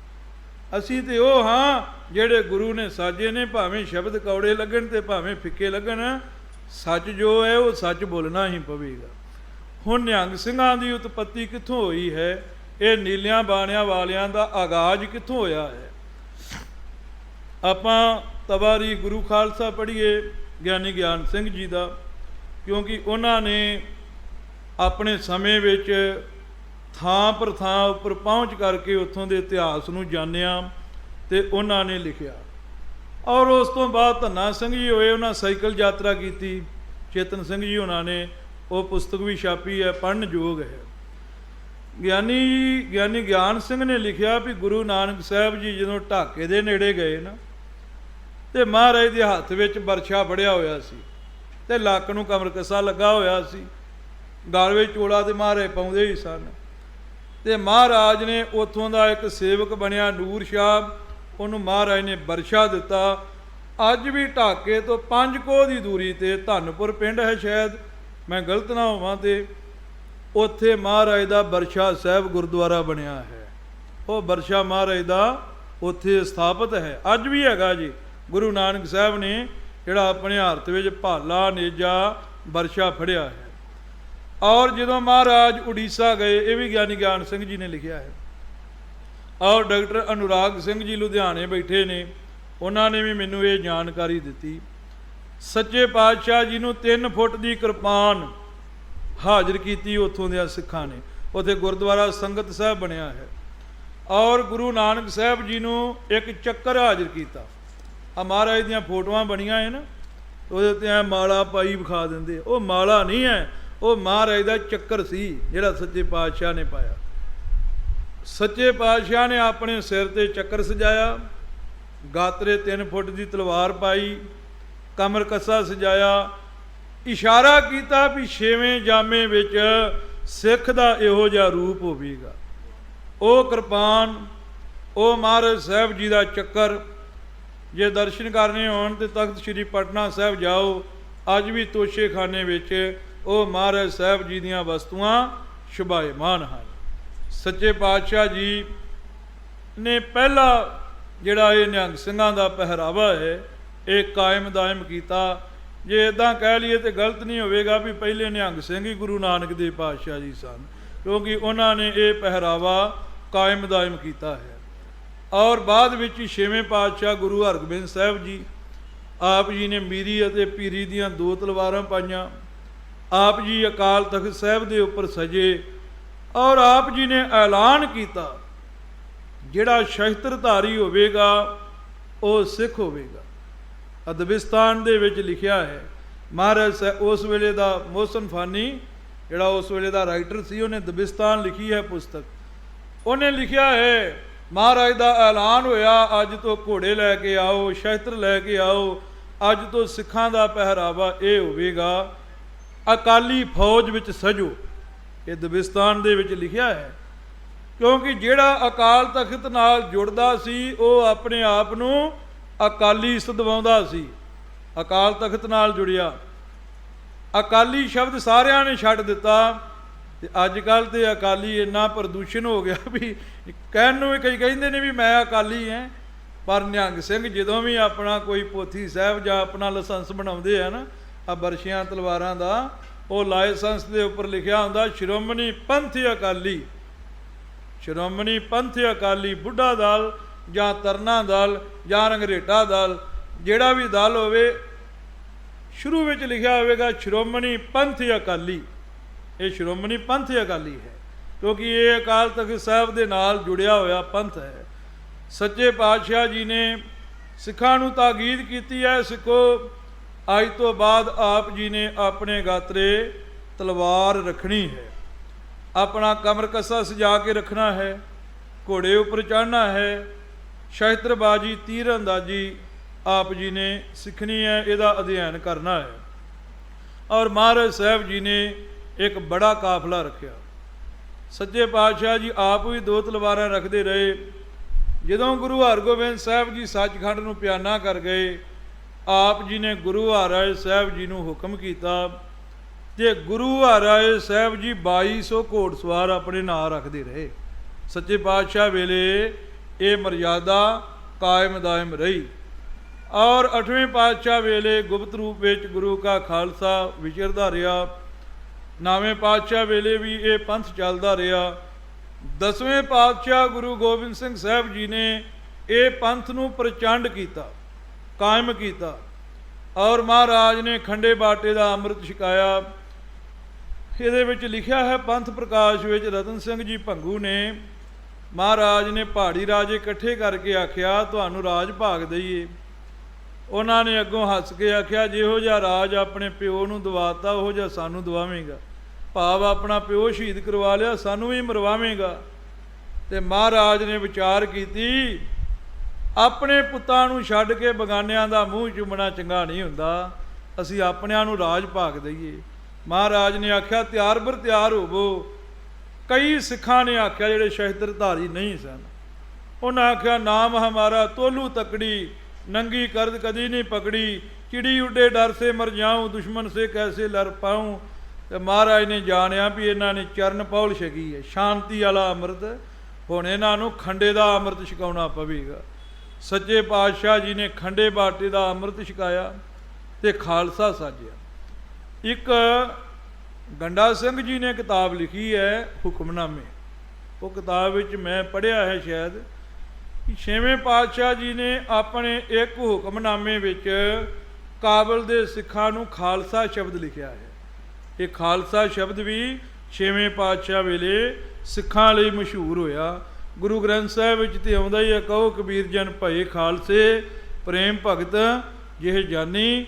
ਤੇ ਮਹਾਰਾਜ ਨੇ ਇਹਨਾਂ ਨੂੰ ਖਾਲਸਾ ਆਖਿਆ, ਮਹਾਰਾਜ ਨੇ ਇਹਨਾਂ ਨੂੰ ਨਿਹੰਗ ਆਖਿਆ, ਇਹਨਾਂ ਨੂੰ ਭੁਜੰਗ ਆਖਿਆ, ਇਹਨਾਂ ਨੂੰ ਸਿੰਘ ਆਖਿਆ, ਇਹਨਾਂ ਨੂੰ ਕੌਰ ਆਖਿਆ। ਖਾਲਸਾ ਉਹਨੂੰ ਕਹਿੰਦੇ ਨੇ ਜਿਹੜੀ ਜਾਇਦਾਦ ਸਿੱਧੀ ਸਰਕਾਰ ਦੀ ਹੋਵੇ। ਮਹਾਰਾਜ ਨੇ ਆਖਿਆ ਇਹ ਪੰਥ ਸਿੱਧਾ ਅਕਾਲ ਦਾ ਹੈ। ਖਾਲਸਾ ਅਕਾਲ ਪੁਰਖ ਕੀ ਫੌਜ, ਪ੍ਰਗਟਿਓ ਖਾਲਸਾ ਪਰਮਾਤਮ ਕੀ ਮੌਜ। ਇਹ ਸਿੱਧਾ ਅਕਾਲ ਪੁਰਖ ਦਾ ਹੈ, ਤਾਂ ਇਹ ਖਾਲਸਾ ਹੈ। ਤੇ ਨਿਹੰਗ ਦਾ ਅਰਥ ਹੁੰਦਾ ਹੈ ਮਗਰਮੱਛ। ਮਗਰਮੱਛ ਸਮੁੰਦਰ ਦਾ ਰਾਜਾ ਹੁੰਦਾ ਹੈ, ਸਮੁੰਦਰ ਵਿੱਚ ਕਿਸੇ ਨੂੰ ਖੰਘਣ ਨਹੀਂ ਦਿੰਦਾ। ਯੁੱਧ ਦੇ ਸਮੁੰਦਰ ਦੇ ਇਹ ਰਾਜੇ ਨੇ, ਤਾਂ ਇਹਨਾਂ ਨੂੰ ਨਿਹੰਗ ਆਖਿਆ ਹੈ। ਭਾਈ ਨੰਦ ਲਾਲ ਇੱਕ ਵਾਰੀ ਨਾ ਖੁਸ਼ੀ 'ਚ ਆਏ ਤੇ ਗੁਰੂ ਗੋਬਿੰਦ ਸਿੰਘ ਦੀਆਂ ਸਿਫਤਾਂ ਸਫਾਇਤਾਂ ਕਰਦੇ, ਕਹਿੰਦੇ ਬਾਬਹਿਰੇ ਦਹਾਰਬ ਤਮਿੰਦਾ ਨਿਹੰਗ। ਉਹ ਕਹਿੰਦੇ ਆ ਦੁਨੀਆ ਦੇ ਉਹ ਲੋਗੋ, ਯੁੱਧ ਦੇ ਸਮੁੰਦਰ ਦਾ ਨਿਹੰਗ ਤੇ ਮੈਨੂੰ ਗੁਰੂ ਗੋਬਿੰਦ ਸਿੰਘ ਹੀ ਜਾਪਦਾ ਏ। ਗੁਰੂ ਗੋਬਿੰਦ ਸਿੰਘ ਨਿਹੰਗ ਹੈ ਜਿਹੜਾ ਯੁੱਧ ਦੇ ਸਮੁੰਦਰ ਵਿੱਚ ਕਿਸੇ ਨੂੰ ਖੰਘਣ ਨਹੀਂ ਦਿੰਦਾ। ਭਾਈ ਨੰਦ ਲਾਲ ਨੇ ਗੁਰੂ ਗੋਬਿੰਦ ਸਿੰਘ ਸਾਹਿਬ ਜੀ ਦੇ ਲਈ ਇਹ ਨਿਹੰਗ ਸ਼ਬਦ ਵਰਤਿਆ ਹੈ। ਨਿਹੰਗ ਸ਼ਬਦ ਦੇ ਅਨੇਕਾਂ ਅਰਥ ਵਿਦਵਾਨਾਂ ਨੇ ਕੀਤੇ ਨੇ। ਨਿਰਭਉ ਹੋਏ ਭਇਓ ਨਿਹੰਗਾ, ਜਿਹਨੂੰ ਕੋਈ ਭਾਉ ਨਹੀਂ ਉਹ ਵੀ ਨਿਹੰਗ ਹੈ। ਜਿਹਨੇ ਨਿਹੰਗ ਆਪਣੀ ਹੰਗਤਾ ਨੂੰ ਮਾਰ ਦਿੱਤਾ ਹੈ ਉਹ ਵੀ ਨਿਹੰਗ ਹੈ। ਵਿਦਵਾਨਾਂ ਨੇ ਅਨੇਕਾਂ ਅਰਥ ਨਿਹੰਗ ਸ਼ਬਦ ਦੇ ਆਪੋ ਆਪਣੀਆਂ ਰਚਨਾਵਾਂ ਵਿੱਚ ਕੀਤੇ ਨੇ। ਉਸ ਤੋਂ ਬਾਅਦ ਸਿੰਘ ਸ਼ਬਦ ਆਉਂਦਾ ਹੈ। ਸਿੰਘ ਮੈਨੇ ਸ਼ੇਰ, ਇਹ ਜੰਗਲ ਦਾ ਰਾਜਾ ਹੈ। ਉਸ ਤੋਂ ਬਾਅਦ ਸ਼ਬਦ ਆਉਂਦਾ ਹੈ ਭੁਜੰਗ। ਭੁਜੰਗ ਮੀਨਿੰਗ ਸੱਪ। ਸੱਪ ਪਤਾਲਾਂ ਦਾ ਰਾਜਾ ਹੈ, ਵੈਰ ਨਹੀਂ ਛੱਡਦਾ, ਜਿਹਦੇ ਨਾਲ ਪੰਗਾ ਲਵੇ ਉਹਨੂੰ ਫਨਾਹ ਕਰ ਸੁੱਟਦਾ ਹੈ। ਔਰ ਫਿਰ ਕੌਰ। ਕੌਰ ਇੱਕ ਇਹੋ ਜਿਹਾ ਜਾਨਵਰ ਹੈ, ਬੀਬੀਆਂ ਧਿਆਨ ਨਾਲ ਸੁਣ ਲੈਣ, ਵੀ ਸ਼ੇਰ ਮਾਸ ਖਾ ਕੇ ਨਾ ਜਦੋਂ ਐ ਬਾਸੀ ਮਾਰਦਾ ਰੱਜ ਕੇ, ਉਹ ਵੇਂਦਾ ਰਹਿੰਦਾ ਹੈ। ਉਹ ਜਾ ਕੇ ਨਾ ਉਹਦੇ ਮੂੰਹ ਦੇ ਵਿੱਚ ਦਾੜਾ ਜਿਹੜਾ ਮਾਸ ਫਸਿਆ ਹੁੰਦਾ ਚੁੰਝ ਮਾਰ ਕੇ ਕੱਢ ਕੇ ਖਾਂਦਾ, ਤੇ ਉਹੋ ਹੀ ਉਹਦਾ ਭੋਜਨ ਹੈ। ਉਹ ਸ਼ੇਰ ਦੇ ਲਾਗੇ ਲਾਗੇ ਰਹਿੰਦਾ ਹੈ। ਜਦੋਂ ਉਹਨੇ ਮਾਸ ਖਾ ਕੇ ਵਾਸੀ ਮਾਰਨੀ, ਵਾਸੀ ਮਾਰਦਿਆਂ ਮਾਰਦਿਆਂ ਇੰਨਾ ਫਰਤੀਲਾ ਹੈ ਉਹਦੀਆਂ ਦਾੜਾਂ 'ਚੋਂ ਮਾਸ ਕੱਢ ਕੇ ਖਾ ਲੈਂਦਾ। ਉਹਨੂੰ ਕੌਰ ਪੰਛੀ ਕਹਿੰਦਾ ਹੈ।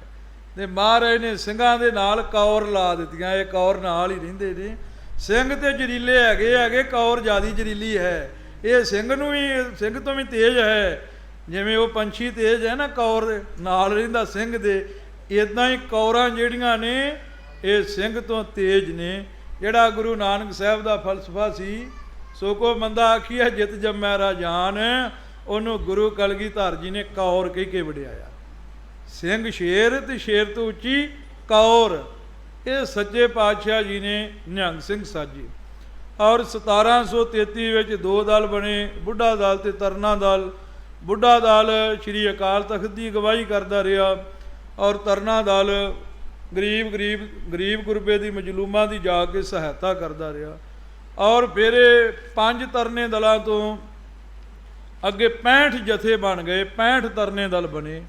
ਫਿਰ 1748 ਦੇ ਕਰੀਬ ਉਹਨਾਂ 65 ਜਥਿਆਂ ਨੂੰ ਤੋੜ ਕੇ 12 ਜਥੇ ਬਣਾਏ, ਜਿਨ੍ਹਾਂ ਨੂੰ 12 ਮਿਸਲਾਂ ਆਖਿਆ ਜਾਂਦਾ ਹੈ। ਮਿਸਲ ਸ਼ਬਦ ਫਾਰਸੀ ਅਰਬੀ ਦਾ ਹੈ, ਉਹਦਾ ਮੈਨਾ ਹੈ ਜਥਾ। ਗਿਆਨੀ ਮਹਿਤਾਬ ਸਿੰਘ ਜੀ ਇੱਕ ਗੱਲ ਸੁਣੋ, ਤੁਹਾਡੇ ਮਤਲਬ ਦੀ ਵੀ ਹੈ। ਇੱਕ ਤੇ ਹੋਈਆਂ ਸਿੰਘਾਂ ਦੀਆਂ 12 ਮਿਸਲਾਂ, 4 ਮਿਸਲਾਂ ਲਿਖਾਰੀਆਂ ਦੀਆਂ ਵੀ ਜੇ, 4 ਮਿਸਲਾਂ ਲਿਖਾਰੀਆਂ ਦੀਆਂ ਵੀ ਜੇ। ਹੁਣ ਤੁਸੀਂ ਸਵਾਲ ਕਰੋ ਕਿੱਦਾਂ?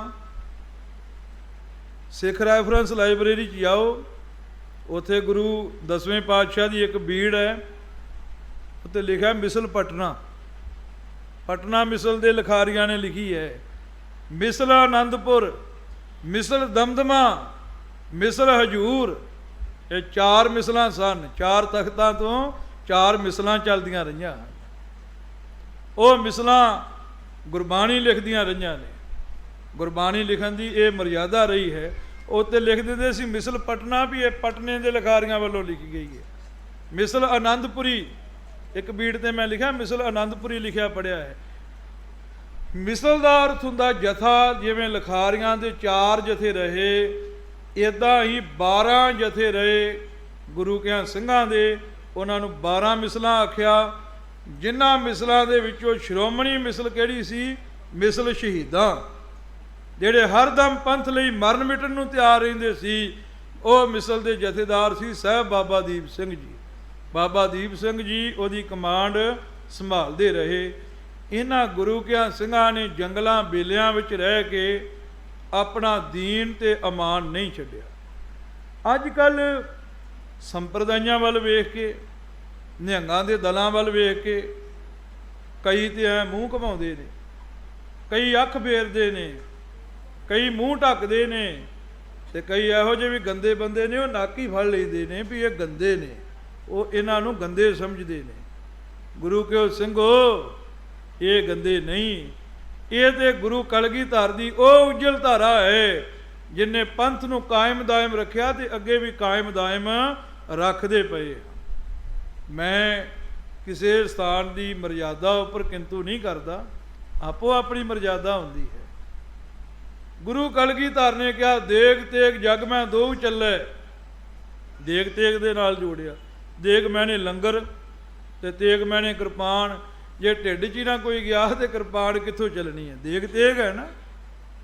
ਰਹਿਤਨਾਮਿਆਂ ਵਿੱਚ ਲਿਖਿਆ ਹੈ ਲੋ ਲੰਗਰ ਨੂੰ ਮੱਥਾ ਟੇਕੇ। ਅੱਜ ਵੀ ਨਿਹੰਗ ਸਿੰਘਾਂ 'ਚ ਇਹ ਮਰਜ਼ਾਦਾ ਹੈ, ਸਵੇਰੇ ਉੱਠ ਕੇ ਪੰਥਾਂ ਵਿੱਚ ਲੋਹ ਨੂੰ ਮੱਥਾ ਟੇਕਦੇ ਨੇ। ਜਿੰਨੀਆਂ ਛਾਉਣੀਆਂ ਨੇ ਲੋਹ ਨੂੰ ਮੱਥਾ ਟੇਕਦੇ ਨੇ। ਮੈਂ ਵੀ ਜਾਵਾਂ ਤੇ ਲੋਹ ਨੂੰ ਮੱਥਾ ਟੇਕੀਦਾ ਹੈ ਲੰਗਰ ਨੂੰ, ਵੀ ਇਹ ਲੰਗਰ ਹੈ ਗੁਰੂ ਕਾ। ਇੱਥੇ ਲੰਗਰ ਵਰਤਦਾ ਹੈ, ਸਾਹਿਬ ਨੂੰ ਭੋਗ ਲੱਗਦਾ ਹੈ। ਲੰਗਰ ਤਿਆਰ ਗੁਰੂ ਕਾ ਹੁੰਦਾ ਹੈ। ਇੱਥੇ ਗੁਰੂ ਕੇ ਹਾਜ਼ਰ ਨਾਜ਼ਰ ਸਿੰਘ ਰਹਿੰਦੇ ਹਨ।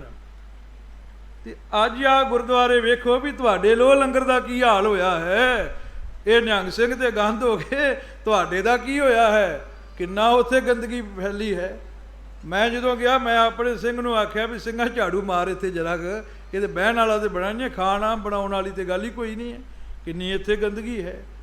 ਤੇ ਜੇ ਖਾਲਸੇ ਦੇ ਲੰਗਰ ਵਿੱਚ ਜਾ ਕੇ ਵੇਖੋ ਉਹ ਤੁਹਾਨੂੰ ਲੰਗਰ ਇਹੋ ਜਿਹਾ ਮਿਲੂ। ਸ਼ਹੀਦੀ ਬਾਗ ਆਨੰਦਪੁਰ ਸਾਹਿਬ ਬਾਬਾ ਨੌ ਸਿੰਘ ਦੇ ਸਮਾਧੇ ਤੇ ਜਿਹੜੇ ਪੰਥਾਂ ਵਿੱਚ ਵਿਵੇਕ ਦਾ ਪਹਿਰਾ ਨਾ, ਉਹਨਾਂ ਵਿੱਚ ਪਰੋਲਾ ਲਾਉਂਦੇ ਨੇ। ਕੱਚਾ ਲੰਗਰ ਰੱਖਣਾ ਹੈ, ਝਾੜੂ ਮਾਰਨਾ ਹੈ ਤੇ ਪਰੋਲਾ ਲਾਉਣਾ ਹੈ। ਫਿਰ ਬਰਤਨ ਮਾਂਜ ਕੇ ਰੱਖਣੇ ਹੈ। ਨਿਹੰਗ ਸਿੰਘਾਂ ਦੇ ਬਾਟੇ ਲਿਸ਼ਕਦੇ ਕਿਉਂ ਹੈ? ਜਦੋਂ ਗੱਫਾ ਤਿਆਰ ਕਰਨਾ ਉਦੋਂ ਫੇਰ ਮਾਂਜਣਾ ਹੈ। ਫਿਰ ਮਾਂਜਣਾ ਕਿਉਂ? ਮਾਂਜਣਾ ਸਾਹਿਬ ਨੂੰ ਭੋਗ ਲੱਗਣਾ ਹੈ। ਕਿੰਨੀ ਸ਼ਰਧਾ ਹੈ। ਫਿਰ ਪਾਣੀ ਲੈ ਆਈਦਾ ਨਾ ਟੂਟੀ ਤੋਂ, ਤੇ ਹੁੰਦਾ ਜੀ ਪਾਣੀ ਸੁੱਚਾ ਹੀ ਹੈ, ਜੂਠੇ ਹੱਥ ਨਹੀਂ ਲੱਗੇ। ਉਹਨਾਂ ਡੋਲ ਦੇਣਾ ਹੈ, ਕਹਿਣਾ ਬਇਆ ਹੋ ਗਿਆ ਹੈ, ਤਾਜ਼ਾ ਪਾਣੀ ਲੈ ਕੇ ਆਈਏ, ਇਹ ਚੱਲਦੇ ਪਹਿਰੇ ਦਾ ਹੋ ਗਿਆ ਹੈ। ਹੋਰ ਪਾਣੀ ਲਿਆਉਣਾ ਹੈ ਤਾਜ਼ਾ, ਉਹਦਾ ਲੰਗਰ ਉਹਦੀ ਦੇਗ ਤਿਆਰ ਕਰਕੇ ਗੁਰੂ ਨੂੰ ਭੋਗ ਲਾਉਣਾ ਹੈ। ਵੀ ਗੁਰੂ ਨੂੰ ਬਇਆ ਪਾਣੀ ਵੀ ਨਹੀਂ ਪਿਆਲਣਾ। ਇਹ ਮਰਜ਼ਾਦਾ ਹੈ। ਸ਼ਹੀਦੀ ਬਾਗ ਨਿਹੰਗ ਸਿੰਘਾਂ ਦਾ ਪ੍ਰਮੁੱਖ ਕੇਂਦਰ ਹੈ। ਉੱਥੇ ਸਵੇਰੇ ਭੋਗ ਲੱਗਦਾ, ਸ਼ਾਮਾਂ ਨੂੰ ਲੱਗਦਾ ਹੀ ਨਹੀਂ। ਮੈਂ ਉੱਥੇ ਵਿੱਦਿਆ ਪੜ੍ਹਾਉਣ ਗਿਆ, ਮੈਂ ਉਹਨਾਂ ਨੂੰ ਪੁੱਛਿਆ ਵੀ ਸ਼ਾਮਾਂ ਨੂੰ ਕਿਉਂ ਨਹੀਂ? ਉਹ ਕਹਿੰਦੇ ਜਦੋਂ ਅਸੀਂ ਸਵੇਰੇ ਲੰਗਰ ਤਿਆਰ ਕਰਦੇ ਹਾਂ ਨਾ, ਪਰੋਲਾ ਦੇ ਕੇ ਲੰਗਰ ਸਾਫ਼ ਕਰਕੇ ਬਰਤਨ ਮਾਂਜ ਕੇ ਸੁੱਚਾ ਲੰਗਰ ਬਣਾ ਕੇ ਜਿੰਨਾ ਚਿਰ ਸਾਹਿਬ ਨੂੰ ਭੋਗ ਨਾ ਲੱਗੇ ਉਹਨਾਂ ਚਿਰ ਚਿੜੀ ਨਹੀਂ ਫਰਕਣ ਦਿੰਦੇ। ਤੇ ਸ਼ਾਮਾਂ ਨੂੰ ਜਿਹੜਾ ਲੰਗਰ ਉਹ ਖੁੱਲ੍ਹਾ ਹੋ ਜਾਂਦਾ ਹੈ।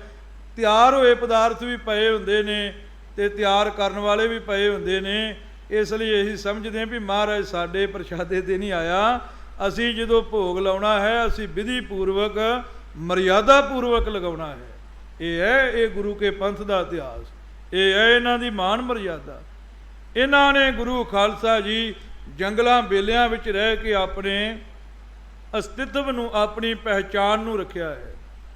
ਜੇ ਅੱਜ ਇਹ ਬਾਣਾ ਜਿੰਨੇ ਕਾ ਤੁਸ਼ ਪਰ ਹੈ ਛੱਡ ਦਿੰਦੇ ਤੇ ਸ਼ਾਇਦ ਅੱਜ ਸਾਡੇ ਵਿੱਚ ਇਹੋ ਜਿਹਾ ਦੌਰ ਚੱਲਦਾ ਵੀ ਪਿੰਟਾਂ ਪਾ ਕੇ ਅੰਮ੍ਰਿਤ ਬਣ ਲੱਗ ਪੈਂਦਾ, ਬਣ ਲੱਗ ਪੈਣਾ। ਜੇ ਇਹੋ ਜਿਹਾ ਹਾਲ ਰਿਹਾ ਨਾ ਤੁਸੀਂ ਨੌਜਵਾਨ ਉੱਠੇ ਤੇ ਰੌਲਾ ਗੌਲਾ ਇਹ ਵੀ ਚੱਲ ਹੀ ਪੈਣਾ ਹੈ। ਇਹ ਵੀ ਚੱਲ ਹੀ ਪੈਣਾ ਹੈ ਵੀ ਪਿੰਟਾਂ ਪਾ ਕੇ ਅੰਮ੍ਰਿਤ ਬਣਾ ਲਓ। ਕਿਹੜੀ ਗੱਲ ਹੈ? ਪਿੰਟਾਂ ਪਾ ਕੇ ਪੱਗਾਂ ਬੰਨ੍ਹ ਕੇ ਅੰਮ੍ਰਿਤ ਬਣ ਲੱਗ ਪੈਣਾ ਹੈ। ਇੱਕ ਚੇਲੀਆਵਾਲ ਦੀ ਲੜਾਈ ਹੋਈ, ਇੱਕ ਸਾਡੇ ਵਿੱਚ ਹੋਏ ਨੇ ਬਾਬਾ ਕਰਤਾਰ ਸਿੰਘ ਜੀ ਮੋਟਾ ਅੱਖਰ। ਉਹਨਾਂ ਨੇ ਇਤਿਹਾਸ ਲਿਖਿਆ ਹੈ ਜੀ ਹੱਥ ਨਾਲ। ਉਹਨਾਂ ਦੇ ਕੁਝ ਕੁ ਲੇਖ ਛਾਪੇ ਨੇ ਤੇ ਕੁਝ ਕੁ ਛਾਪਣੇ ਨੇ। ਉਹਨਾਂ ਨੇ ਲਿਖਿਆ ਗੁਜਰਾਤ ਵਿੱਚ ਪਾਕਿਸਤਾਨ ਵਿੱਚ ਚੇਲੀਆਵਾਲ ਦਾ ਇਲਾਕਾ ਹੈ। ਸੋਹਣ ਸਿੰਘ ਜੀ ਸੀਤਲ ਉਹਨਾਂ ਨੇ ਵੀ ਇਹਦਾ ਜ਼ਿਕਰ ਕੀਤਾ ਹੈ। ਉਹ ਕਹਿੰਦੇ ਵੀ ਨਿਹੰਗ ਸਿੰਘਾਂ ਵਿੱਚ ਤੇ ਅੰਗਰੇਜ਼ਾਂ ਵਿੱਚ ਭਾਰੀ ਲੜਾਈ ਹੋਈ ਤੇ ਨਿਹੰਗ ਸਿੰਘਾਂ ਨੇ ਅਫਸਰਾਂ ਦੀ ਗਿਣਤੀ ਲਿਖੀ ਵੀ 1000 ਦੀ ਗਿਣਤੀ ਵਿੱਚ ਵੱਡੇ ਅਫਸਰ ਝਟਕਾਏ, ਛੋਟੇ ਅਫਸਰ ਝਟਕਾਏ। ਆ ਗੱਡੀ 'ਚ ਕਿਤਾਬ ਪਈ ਨਾ ਤਵਾਰੀਖ, ਉਹ ਲਿਆਇਓ, ਮੈਂ ਪੜ੍ਹ ਕੇ ਸੁਣਾ ਦਿੰਦਾ। ਉਹਦੇ ਵਿੱਚ ਅਸੀਂ ਹਵਾਲਾ ਦਿੱਤਾ ਵੀ ਇੰਨੇ ਤੇ ਅਫਸਰ ਹੀ ਝਟਕਾ ਤੇ ਇੰਨੇ ਸਿਪਾਹੀ ਝਟਕਾ ਦਿੱਤੇ, ਇੰਨਾ ਫਨਾਹ ਕੀਤਾ। ਅੰਗਰੇਜ਼ ਤਪ ਗਏ। ਉਹਨਾਂ ਨੇ ਆਖਿਆ ਵੀ ਜਿੱਥੇ ਕੋਈ ਨਿਹੰਗ ਸਿੰਘ ਦਿਸਦਾ ਵਾ ਨਾ ਉਹਨੂੰ ਗੋਲੀ ਮਾਰ ਦਿਓ ਤੇ ਗੋਲੀ ਮਾਰ ਕੇ ਮਾਰ ਦਿਓ, ਇਹ ਰਹਿਣੇ ਹੀ ਨਹੀਂ ਚਾਹੀਦੇ। ਫਿਰ ਜਿਹੜੇ ਅੰਗਰੇਜ਼ਾਂ ਦੇ ਕੋਈ ਪਿੱਠੂ ਸਨ ਜਾਂ ਘਰਾਂ ਵਿੱਚ ਰਹਿਣ ਵਾਲੇ ਸਹਿਜ ਮਤੇ ਵਾਲੇ ਸਿੱਖ ਸੀ, ਉਹਨਾਂ ਅਰਜ਼ ਗੁਜ਼ਾਰੀ ਹੈ ਅਸੀਂ ਵੀ ਸਿੱਖ, ਪਰ ਤੁਹਾਡੇ ਨਾਲ ਪੰਗਾ ਨਹੀਂ ਲੈਂਦੇ। ਪੰਗਾ ਲੈਣ ਵਾਲੇ ਜੰਗਲਾਂ ਬੇਲਿਆਂ ਵਿੱਚ ਨੇ, ਤੇ ਸਾਨੂੰ ਵੀ ਗੋਲੀ ਵੱਜ ਜਾਵੇਗੀ, ਛੁਟਕਾਰਾ ਕਿਵੇਂ ਹੋਵੇਗਾ? ਕੋਈ ਪਹਿਚਾਣ ਦਿਓ। ਉਹਨਾਂ ਨੇ ਕੀ ਕੀਤਾ ਵੀ ਜਿੱਦਾਂ ਆਹ ਸਾਡਾ ਦਸਤਾਰਾ ਨਾ, ਤੇ ਇਧਰਲੇ ਬੰਨੇ ਵੀ ਹੈ, ਇਧਰਲੇ ਬੰਨੇ ਵੀ ਬਣਿਆ, ਤੇ ਉਹਨੂੰ ਫੜ ਕੇ ਐਂ ਘੁਮਾਤਾ ਅੰਗਰੇਜ਼ ਅਫਸਰ ਨੇ। ਤੇ ਜਿੱਦਾਂ ਤੁਹਾਡੀ ਨੁੱਕਰ ਇੱਥੇ ਕੁ ਆ ਜਾਂਦੀ ਹੈ ਤੇ ਸਾਡੀ ਨੁੱਕਰ ਇੱਥੇ ਕੁ ਰਹਿੰਦੀ ਹੈ। ਉਹਨਾਂ ਨੇ ਆਖਿਆ ਵੀ ਆਹ ਪਹਿਚਾਣ ਬਣ ਜਾਵੇਗੀ, ਇਹ ਸਹਿਜਧਾਰੀ ਸਿੱਖ ਦੀ ਪਹਿਚਾਣ ਹੋਵੇਗੀ, ਜਾਂ ਉਹਨਾਂ ਦੇ ਨਾਲ ਜਿਹੜਾ ਸੰਬੰਧ ਰੱਖਦੇ ਸੀ ਉਹਨਾਂ ਦੀ ਪਹਿਚਾਣ, ਵੀ ਇਹਨਾਂ ਨੂੰ ਗੋਲੀ ਨਹੀਂ ਵੱਜੇਗੀ। ਜਿਹੜਾ ਇਹੋ ਜਿਹਾ ਹੋਊਗਾ ਉਹਨੂੰ ਗੋਲੀ ਵੱਜੇਗੀ, ਇਹਨਾਂ ਨੂੰ ਨਹੀਂ ਵੱਜੇਗੀ। ਮਗਰੋਂ ਫਿਰ ਇਹ ਰਾਜਿਆਂ ਨੇ, ਪਟਿਆਲੇ ਵਾਲੇ ਰਾਜਿਆਂ ਨੇ, ਕਪੂਰਥਲੇ ਵਾਲੇ ਰਾਜਿਆਂ ਨੇ ਇਹ ਪੱਗ ਨੂੰ ਅਪਣਾਇਆ। ਇਹ ਪਟਿਆਲਾ ਸ਼ਾਹੀ, ਇਹ ਕਪੂਰਥਲਾ ਸ਼ਾਹੀ, ਇਹ ਬਣ ਗਈ ਪਹਿਲੀ ਜਿਹੜੀ ਪੱਗ ਹੈ, ਸਾਹਿਬ ਦੀ ਪੱਗ ਹੈ, ਉਹ ਇਹੋ ਜਿਹੀ ਹੈ, ਇਹੋ ਜਿਹਾ ਹੀ ਦਮਾਲਾ ਹੈ। ਅੱਜ ਫਿਰ ਸਮੇਂ ਦੇ ਲਿਹਾਜ਼ ਨਾਲ ਇਹ ਜਿਹੜੀ ਦਸਤਾਰਾ ਹੈ ਇਹ ਮਸ਼ਹੂਰ ਹੋ ਗਿਆ ਹੈ। ਸੋ ਇਹ ਸੀ ਨਿਹੰਗ ਸਿੰਘਾਂ ਦਾ ਗੌਰਵਮਈ ਇਤਿਹਾਸ। ਨਿਹੰਗ ਸਿੰਘ ਘੋੜਿਆਂ ਨਾਲ ਪਿਆਰ ਕਿਉਂ ਰੱਖਦੇ ਨੇ? ਨਿਹੰਗ ਸਿੰਘਾਂ ਦੇ ਜਥੇਦਾਰ ਦੀ ਚੋਣ ਕਿਵੇਂ ਹੁੰਦੀ ਹੈ? ਫਿਰ ਨਿਹੰਗ ਸਿੰਘ ਸਰਬਲੋ ਦੇ ਬਰਤਨ ਕਿਉਂ ਵਰਤਦੇ ਨੇ? ਕਮਰ ਕੱਸਾ ਕਿਉਂ ਰੱਖਦੇ ਨੇ? ਇਹਦੀ ਜਾਣਕਾਰੀ ਲੈਣੀ ਹੋਵੇ ਤੇ ਆਹ ਤਵਾਰੀਖ ਨਿਹੰਗ ਸਿੰਘਾਂ ਨਾਮ ਦੀ ਕਿਤਾਬ ਇਹ ਭਾਈ ਚਤਰ ਸਿੰਘ ਜੀਵਨ ਸਿੰਘ ਤੋਂ ਮਿਲੇਗੀ। ਇਹ ਲਿਆ ਕੇ ਤੇ ਤੁਸੀਂ ਪੜ੍ਹ ਲੈਣਾ। ਹੁਣ ਮੈਂ ਤੁਹਾਨੂੰ ਦੱਸਾਂਗਾ, ਇਹ ਤੇ ਮੈਂ ਇਹਨਾਂ ਦਾ ਗੌਰਵਮਈ ਇਤਿਹਾਸ ਤੁਹਾਨੂੰ ਦੱਸਿਆ ਹੈ। ਹੁਣ ਮੈਂ ਦੱਸਾਂਗਾ ਵੀ ਇਹਨਾਂ ਦੇ ਵਿੱਚ ਨਗਾਰ ਕਿਵੇਂ ਆਇਆ। ਸਮੇਂ ਦੇ ਲਿਹਾਜ਼ੇ ਨਾਲ ਗੰਗਾ ਜਿੱਥੋਂ ਚੱਲਦੀ ਹੈ ਉੱਥੋਂ ਤੇ ਉਹਦਾ ਪ੍ਰਵਾਹ ਬੜਾ ਉਜਲ ਹੈ। ਉੱਥੋਂ ਪਾਣੀ ਪੀਏ ਨਾ, ਜਿੱਥੋਂ ਗੰਗਾ ਚੱਲਦੀ ਆ, ਪੇਟ ਦੇ ਕਈ ਰੋਗ ਦੂਰ ਹੋ ਜਾਂਦੇ ਨੇ। ਉਹੋ ਜਿਹਾ ਪਾਣੀ ਬਣਾਉਣ ਲਈ ਲੱਖਾਂ ਰੁਪਈਆਂ ਦੀ ਮਸ਼ੀਨ ਆਉਂਦੀ ਹੈ, ਉਹ ਵੀ ਪਾਣੀ ਵਾਲਾ ਫਿਲਟਰ ਹੀ ਹੁੰਦਾ ਹੈ। ਮੈਨੂੰ ਉਹ ਵਿਦੇਸ਼ੀ ਸਿੱਖਾਂ ਨੇ, ਮੀਰੀ ਪੀਰੀ ਅਕੈਡਮੀ ਵਾਲਿਆਂ ਨੇ ਵਿਖਾ ਲਿਆ, ਉਹਦਾ ਪਾਣੀ ਵੀ ਪਿਆ ਲਿਆ। ਉਹ ਪਾਣੀ ਪੀਣ ਨਾਲ ਪੇਟ ਹਲਕਾ ਫੁਲਕਾ ਹੋ ਜਾਂਦਾ। ਮੈਂ ਆਖਿਆ ਜੀ ਇਹਦੇ 'ਚ ਕੀ ਪਾ ਦਿੰਦੇ ਹੋ? ਉਹਨਾਂ ਦੱਸਿਆ ਇਹ ਸੋਮਿਆਂ ਦਾ ਪਾਣੀ, ਚਸ਼ਮਿਆਂ ਦਾ ਪਾਣੀ, ਜਾਂ ਪਹਾੜਾਂ ਵਿੱਚੋਂ ਗੰਗਾ ਦਾ ਵਹਿ ਆਉਂਦਾ ਹੈ, ਉਹੋ ਜਿਹਾ ਪਾਣੀ ਹੈ। ਇਹ ਕੁਦਰਤੀ ਪਾਣੀ ਹੈ, ਉਹਦੇ ਵਰਗਾ ਪਾਣੀ ਇਹ ਮਸ਼ੀਨ ਬਣਾ ਦਿੰਦੀ ਹੈ। ਇਹਨੂੰ ਪੀਣ ਦੇ ਨਾਲ ਕਈ ਰੋਗ ਦੂਰ ਹੁੰਦੇ ਨੇ। ਅਸੀਂ ਇਹ ਪਾਣੀ ਪੀਂਦੇ ਹਾਂ। ਮੈਨੂੰ ਵੀ ਉਹਨਾਂ ਨੇ ਕਈ ਰਾਂ ਭਰ ਕੇ ਦੇ ਦੇਣੀ ਵੀ ਬਾਬਾ ਜੀ ਤੁਸੀਂ ਆਹ ਪਾਣੀ ਪੀਆ ਕਰੋ, ਉਹ ਪਾਣੀ ਬੜਾ ਚੰਗਾ ਹੈ, ਉਹ ਐਸਾ ਦੁੱਖਾਂ ਦਾ ਨਾਸ਼ਕ ਹੈ। ਤੇ ਜਦੋਂ ਗੰਗਾ ਠਾਂ ਉਤਰਦੀ ਆਉਂਦੀ ਤੁਹਾਡੇ ਲੋਕਾਂ ਵਿੱਚ ਆ ਜਾਂਦੀ, ਉਹਦਾ ਪਾਣੀ ਪੀਓ ਤੇ 600 ਰੋਗ ਲੱਗ ਜਾਂਦਾ ਹੈ। ਤੁਸੀਂ ਉਹ ਪ੍ਰਵਾਹ ਨੂੰ ਗੰਦਿਆਂ ਕਰ ਦਿੱਤਾ ਹੈ। ਇਸੇ ਤਰ੍ਹਾਂ ਇਹ ਜਿਹੜੀਆਂ ਸੰਪਰਦਾਵਾਂ ਪ੍ਰਣਾਲੀਆਂ ਚਲੀਆਂ ਆਉਂਦੀਆਂ ਨੇ, ਇਹ ਬਣੀਆਂ ਉੱਜਲ ਸਨ, ਗੁਰੂ ਮਹਾਰਾਜ ਤੋਂ ਚੱਲੀਆਂ। ਇਹ ਤੁਹਾਡਾ ਹੀ ਕਸੂਰ ਹੈ, ਤੁਸੀਂ ਇਹਨਾਂ ਨੂੰ ਗੰਦਿਆਂ ਕੀਤਾ ਹੈ। ਗੰਦੇ ਲੋਕ ਵਿੱਚ ਕੁਛ ਰਲੇ, ਉਹਨਾਂ ਨੇ ਇਸ ਪ੍ਰਵਾਹ ਨੂੰ ਗੰਦਿਆਂ ਕਰਨ ਦਾ ਯਤਨ ਕੀਤਾ ਹੈ, ਪਰ ਸਾਰੀਆਂ ਇਹ ਗੰਦੀਆਂ ਨਹੀਂ ਹੋਈਆਂ। ਜਿਵੇਂ ਗੰਗਾ ਦੇ ਕਈ ਪ੍ਰਵਾਹ ਨੇ, ਕਈ ਲਹਿਰਾਂ ਨੇ, ਜੇ ਇੱਕ ਦੋ ਲਹਿਰਾਂ ਗੰਦੀਆਂ ਹੋ ਗਈਆਂ ਤੇ ਸਾਰੀਆਂ ਤਾਂ ਨਾ ਹੋਈਆਂ। ਤੁਸੀਂ ਇੱਕ ਦੋ ਸੰਪਰਦਾ ਵਾਲੇ ਕਿਤੇ ਮਾੜੇ ਚੰਗੇ ਵੇਖ ਲਏ, ਸਾਰਿਆਂ ਨੂੰ ਤੁਸੀਂ ਨਾ ਭੰਡੋ। ਅੱਜ ਵੀ ਨਿਰਮਲੇ ਇਹੋ ਜਿਹੇ ਮਹਾਂਪੁਰਖ ਬੈਠੇ ਨੇ ਜਿਹੜੇ ਗੁਰੂ ਗ੍ਰੰਥ ਸਾਹਿਬ ਜੀ ਦੀ ਬਾਣੀ ਦੇ ਚੰਗੇ ਵਿਆਖਿਆਕਾਰ ਨੇ। ਸੰਤ ਤੇਜਾ ਸਿੰਘ ਜੀ ਖੁੱਡੇ ਵਾਲੇ ਮਹਾਂਪੁਰਖ ਮੇਰੇ ਵਿਦਿਆ ਦਾਤੇ ਨੇ। ਗੁਰੂ ਗ੍ਰੰਥ ਸਾਹਿਬ ਜੀ ਦੀ ਬਾ ਕਮਾਲ ਉਹ ਵਿਆਖਿਆ ਕਰਦੇ ਨੇ। ਸਵਾਮੀ ਨਿਰਮਲ ਚੇਤਨ ਜੀ ਅੰਮ੍ਰਿਤਸਰ ਸਾਹਿਬ ਵਿੱਚ ਗੁਜਰੇ ਨੇ। ਉਹ ਸੁਖਮਣੀ ਸਾਹਿਬ ਤੇ ਜਪਜੀ ਸਾਹਿਬ ਦੀ ਕਥਾ ਕਰਦੇ ਹੁੰਦੇ ਸੀ।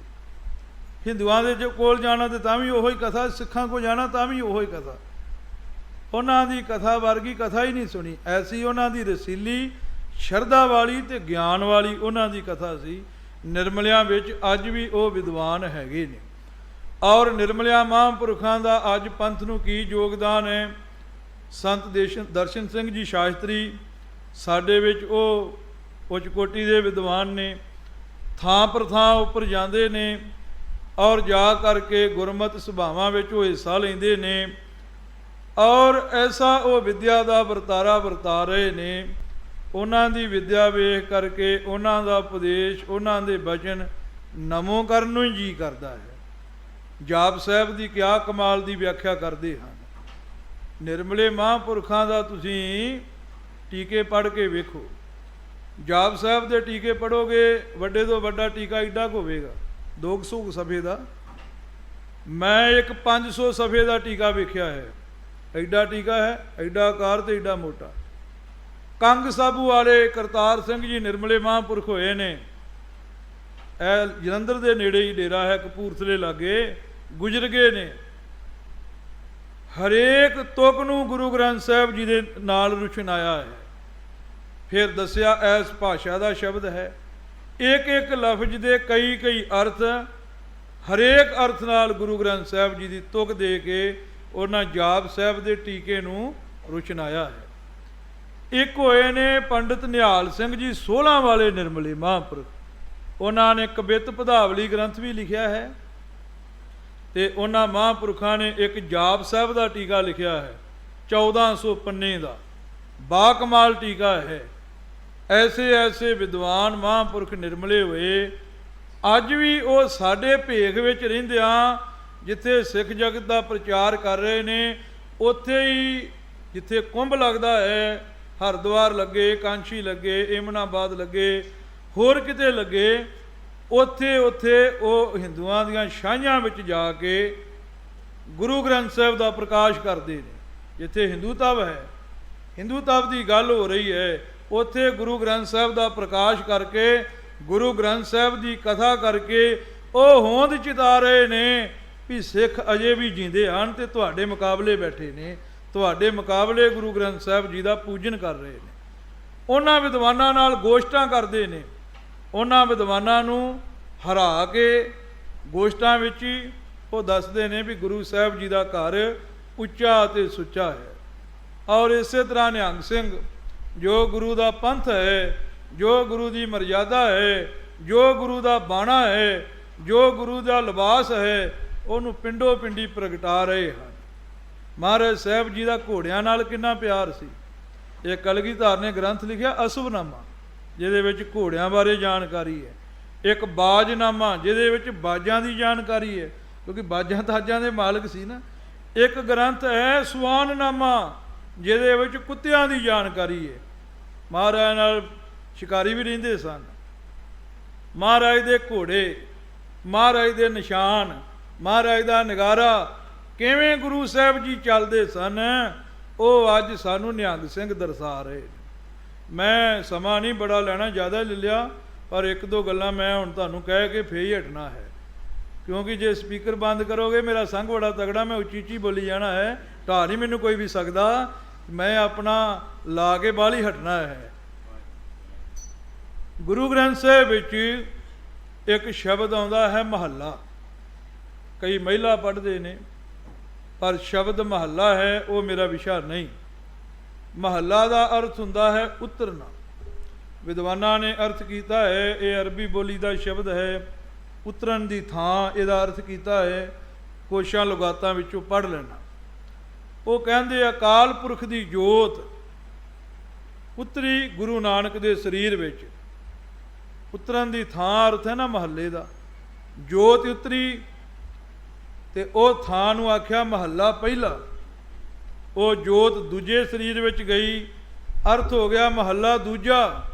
ਤੀਜੇ ਵਿੱਚ ਗਈ, ਮਹੱਲਾ ਤੀਜਾ। ਮਹੱਲਾ ਚੌਥਾ, ਮਹੱਲਾ ਪੰਜਵਾਂ, ਮਹੱਲਾ ਛੇਵਾਂ। 10ਵੇਂ ਵਿੱਚ ਗਈ ਤੇ ਮਹੱਲਾ 10ਵਾਂ।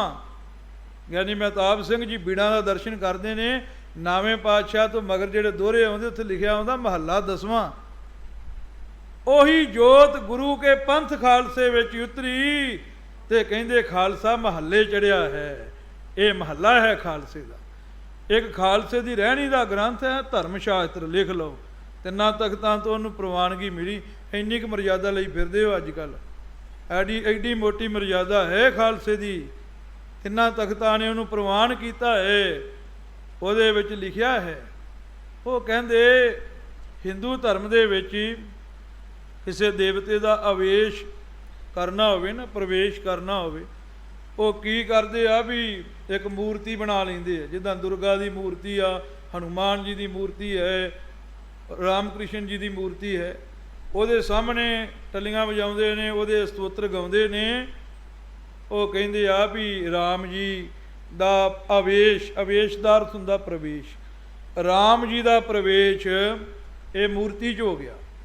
ਹੁਣ ਇਹ ਮੂਰਤੀ ਕੋ ਜੋ ਮੰਗੋਗੇ ਉਹੀ ਉਹਨੇ ਦੇ ਦੇਣਾ। ਇੱਦਾਂ ਹੀ ਹਨੂਮਾਨ ਜੀ, ਇੱਦਾਂ ਹੀ ਦੁਰਗਾ।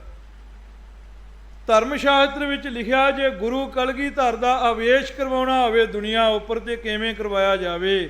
ਉਹ ਕਹਿੰਦੇ ਜਦੋਂ ਨਿਸ਼ਾਨ ਨਗਾਰੇ ਲੈ ਕੇ ਗੁਰੂ ਕਾ ਖਾਲਸਾ ਪੰਥ ਮਹੱਲੇ ਨੂੰ ਚੜ੍ਹਦਾ ਹੈ, ਉਦੋਂ ਗੁਰੂ ਕਲਗੀਧਰ ਦਾ ਆਵੇਸ਼ ਪੰਥ ਦੇ ਵਿੱਚ ਹੁੰਦਾ ਹੈ। ਉਦੋਂ ਉਹ ਮਹੱਲਾ, ਉਹ ਜੋਤ ਜਿਹੜੀ ਹੈ ਉਹ ਪੰਥ ਵਿੱਚ ਹੁੰਦੀ ਹੈ। ਤੇ ਭਾਗਾਂ ਵਾਲੇ ਦਰਸ਼ਨ ਕਰੋ। ਅਨੰਦਪੁਰ ਸਾਹਿਬ ਦਾ ਮਹੱਲਾ ਵੇਖਿਓ, ਘੋੜਾ ਗਾੜੀ ਖਾਲੀ ਖਾਲੀ ਜਾਂਦਾ ਹੈ, ਪੈਰ ਇੱਦਾਂ ਰੱਖੇਗਾ ਜਿੱਦਾਂ ਪਤਾ ਨਹੀਂ ਕਿੱਡਾ ਕੁ ਭਾਰ ਉਹਦੇ ਉੱਪਰ ਪਿਆ ਹੁੰਦਾ ਹੈ, ਮੁੜਕੋ ਮੁੜਕੀ ਹੋਇਆ ਹੁੰਦਾ ਹੈ। ਭਾਵਨਾ ਵਾਲਿਆਂ ਨੂੰ ਸਾਹਿਬ ਗੁਰੂ ਕਲਗੀਧਰ ਜੀ ਦਰਸ਼ਨ ਵੀ ਬਖਸ਼ਦੇ ਹਨ। ਉਹਨਾਂ ਦਾ ਭਾਵਨਾ, ਉਹਨਾਂ ਦਾ ਯਕੀਨ ਹੈ। ਇਹ ਮਹੱਲਾ ਤਾਂ ਵਰਤਿਆ ਜਾਂਦਾ ਹੈ, ਹੋਲਾ ਮਹੱਲਾ ਹੈ, ਫਿਰ ਦੀਵਾਲੀ ਦਾ ਮਹੱਲਾ ਹੈ, ਫਿਰ ਵਿਸਾਖੀ ਦਾ ਮਹੱਲਾ ਹੈ। 4 ਮਹੱਲੇ ਹਜੂਰ ਸਾਹਿਬ ਪ੍ਰਚਲਿਤ ਨੇ। ਪਹਿਲਾਂ 4 ਮਹੱਲੇ ਹੁੰਦੇ ਸੀ, ਵਿਸਾਖੀ ਦਾ, ਦੀਵਾਲੀ ਦਾ ਤੇ ਹੋਲੀ ਦਾ, ਦੁਸ਼ਹਿਰੇ ਦਾ। 4 ਮਹੱਲਾ, ਦੁਸ਼ਹਿਰਾ, ਵਿਸਾਖੀ, ਹੋਲੀ ਤੇ ਦੀਵਾਲੀ, 4 ਮਹੱਲੇ ਉੱਥੇ ਪ੍ਰਚਲਿਤ ਨੇ। ਦੁਸ਼ਹਿਰਾ ਕਿਉਂਕਿ ਮਹਾਰਾਜ ਸਾਹਿਬ ਜੀ ਦਾ ਦੁਸ਼ਹਿਰਾ ਉੱਥੇ ਮਨਾਇਆ ਗਿਆ, ਤਾਂ ਉਹ ਆਗਮਨ ਪੁਰਬ ਮਹਾਰਾਜ ਸਾਹਿਬ ਜੀ ਦੀ ਯਾਦ ਦੇ ਵਿੱਚ ਮਹਾਰਾਜ ਦਾ ਸੱਚਖੰਡ ਜਾਣਾ ਉੱਥੇ ਮਨਾਇਆ ਜਾਂਦਾ, ਆਗਮਨ ਪੁਰਬ ਪਟਨੇ ਸਾਹਿਬ ਮਨਾਇਆ ਜਾਂਦਾ। ਇਹ ਉੱਥੋਂ ਦੀ ਮਰਿਆਦਾ ਹੈ। ਔਰ ਉੱਥੇ ਮਹੱਲਾ ਕੱਢਿਆ ਜਾਂਦਾ ਹੈ ਨਿਸ਼ਾਨ ਨਗਾਰਿਆਂ ਦੇ ਹੇਠ। ਇਹ ਨਿਹੰਗ ਸਿੰਘਾਂ ਦਾ ਯੋਗਦਾਨ। ਅੱਜ ਨਿਹੰਗ ਸਿੰਘ ਖਤਮ ਕਰ ਦਿਓ, ਤੁਹਾਡਾ ਅੰਮ੍ਰਿਤ ਵੀ ਖਤਮ, ਤੁਹਾਡੀ ਹੋਂਦ ਵੀ ਖਤਮ, ਤੁਹਾਡਾ ਅਸਤਿਤਵ ਵੀ ਖਤਮ, ਪੰਥ ਹੀ ਖਤਮ ਹੋ ਜਾਵੇਗਾ। ਇਹ ਗੁਰੂ ਕਾ ਪੰਥ ਹੈ। ਹੁਣ ਜੋਤ ਘਟਦੀ ਜਾਂਦੀ ਹੈ, ਪਹਿਲਾਂ ਤਾਂ ਬੜੀ ਘਟ ਗਈ ਸੀ, ਹੁਣ ਫੇਰ ਵੱਧ ਗਈ।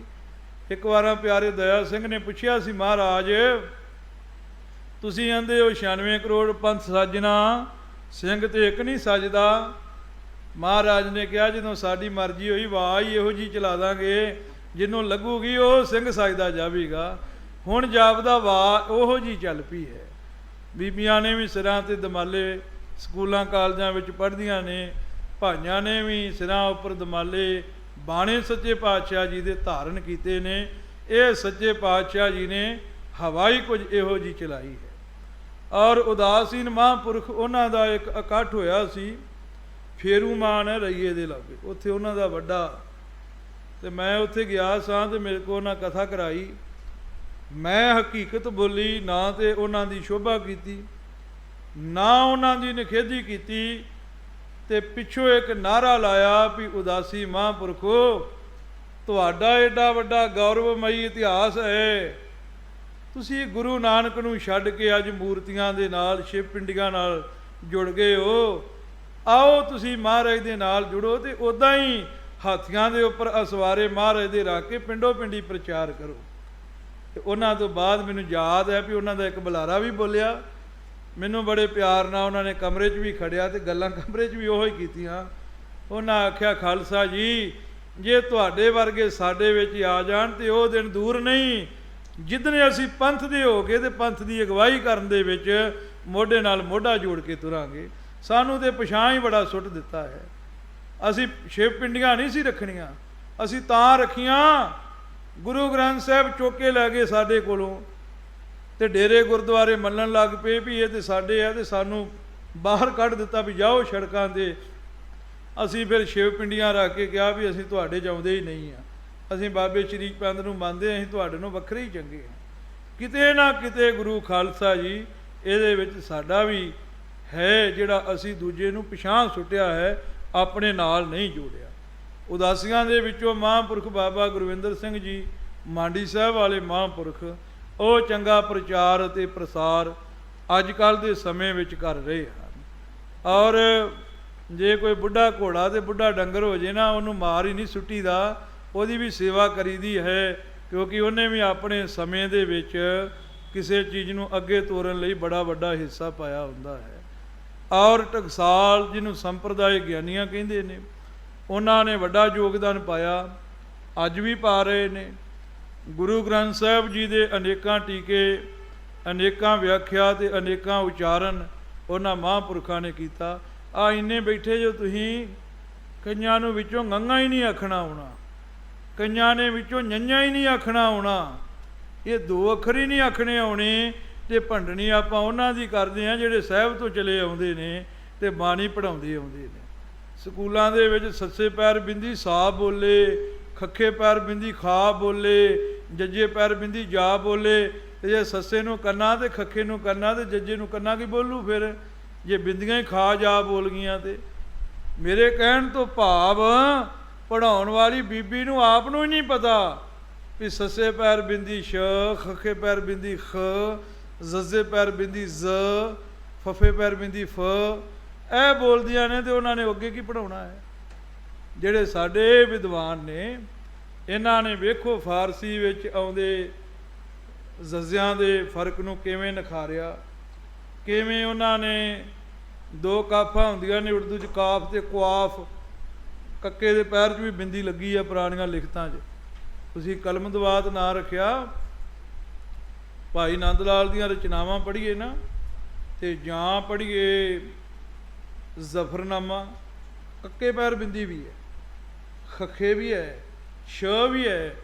ਜਿਹੜੀਆਂ ਫਾਰਸੀ ਦੀਆਂ ਰਚਨਾਵਾਂ ਨੇ, ਇਹਨਾਂ ਗੁਰੂ ਕਿਆਂ ਸਿੱਖਾਂ ਨੇ ਦੋ ਕੱਕਿਆਂ ਨੂੰ, ਦੋ ਗੱਗਿਆਂ ਨੂੰ, ਦੋ ਖੱਖਿਆਂ ਨੂੰ ਨਿਖਾਰਨ ਲਈ ਪੈਰ ਬਿੰਦੀ ਦਾ ਪ੍ਰਯੋਗ ਵੀ ਕਰਿਆ ਹੈ, ਔਰ ਅੱਜ ਵੀ ਕਰ ਰਹੇ ਨੇ।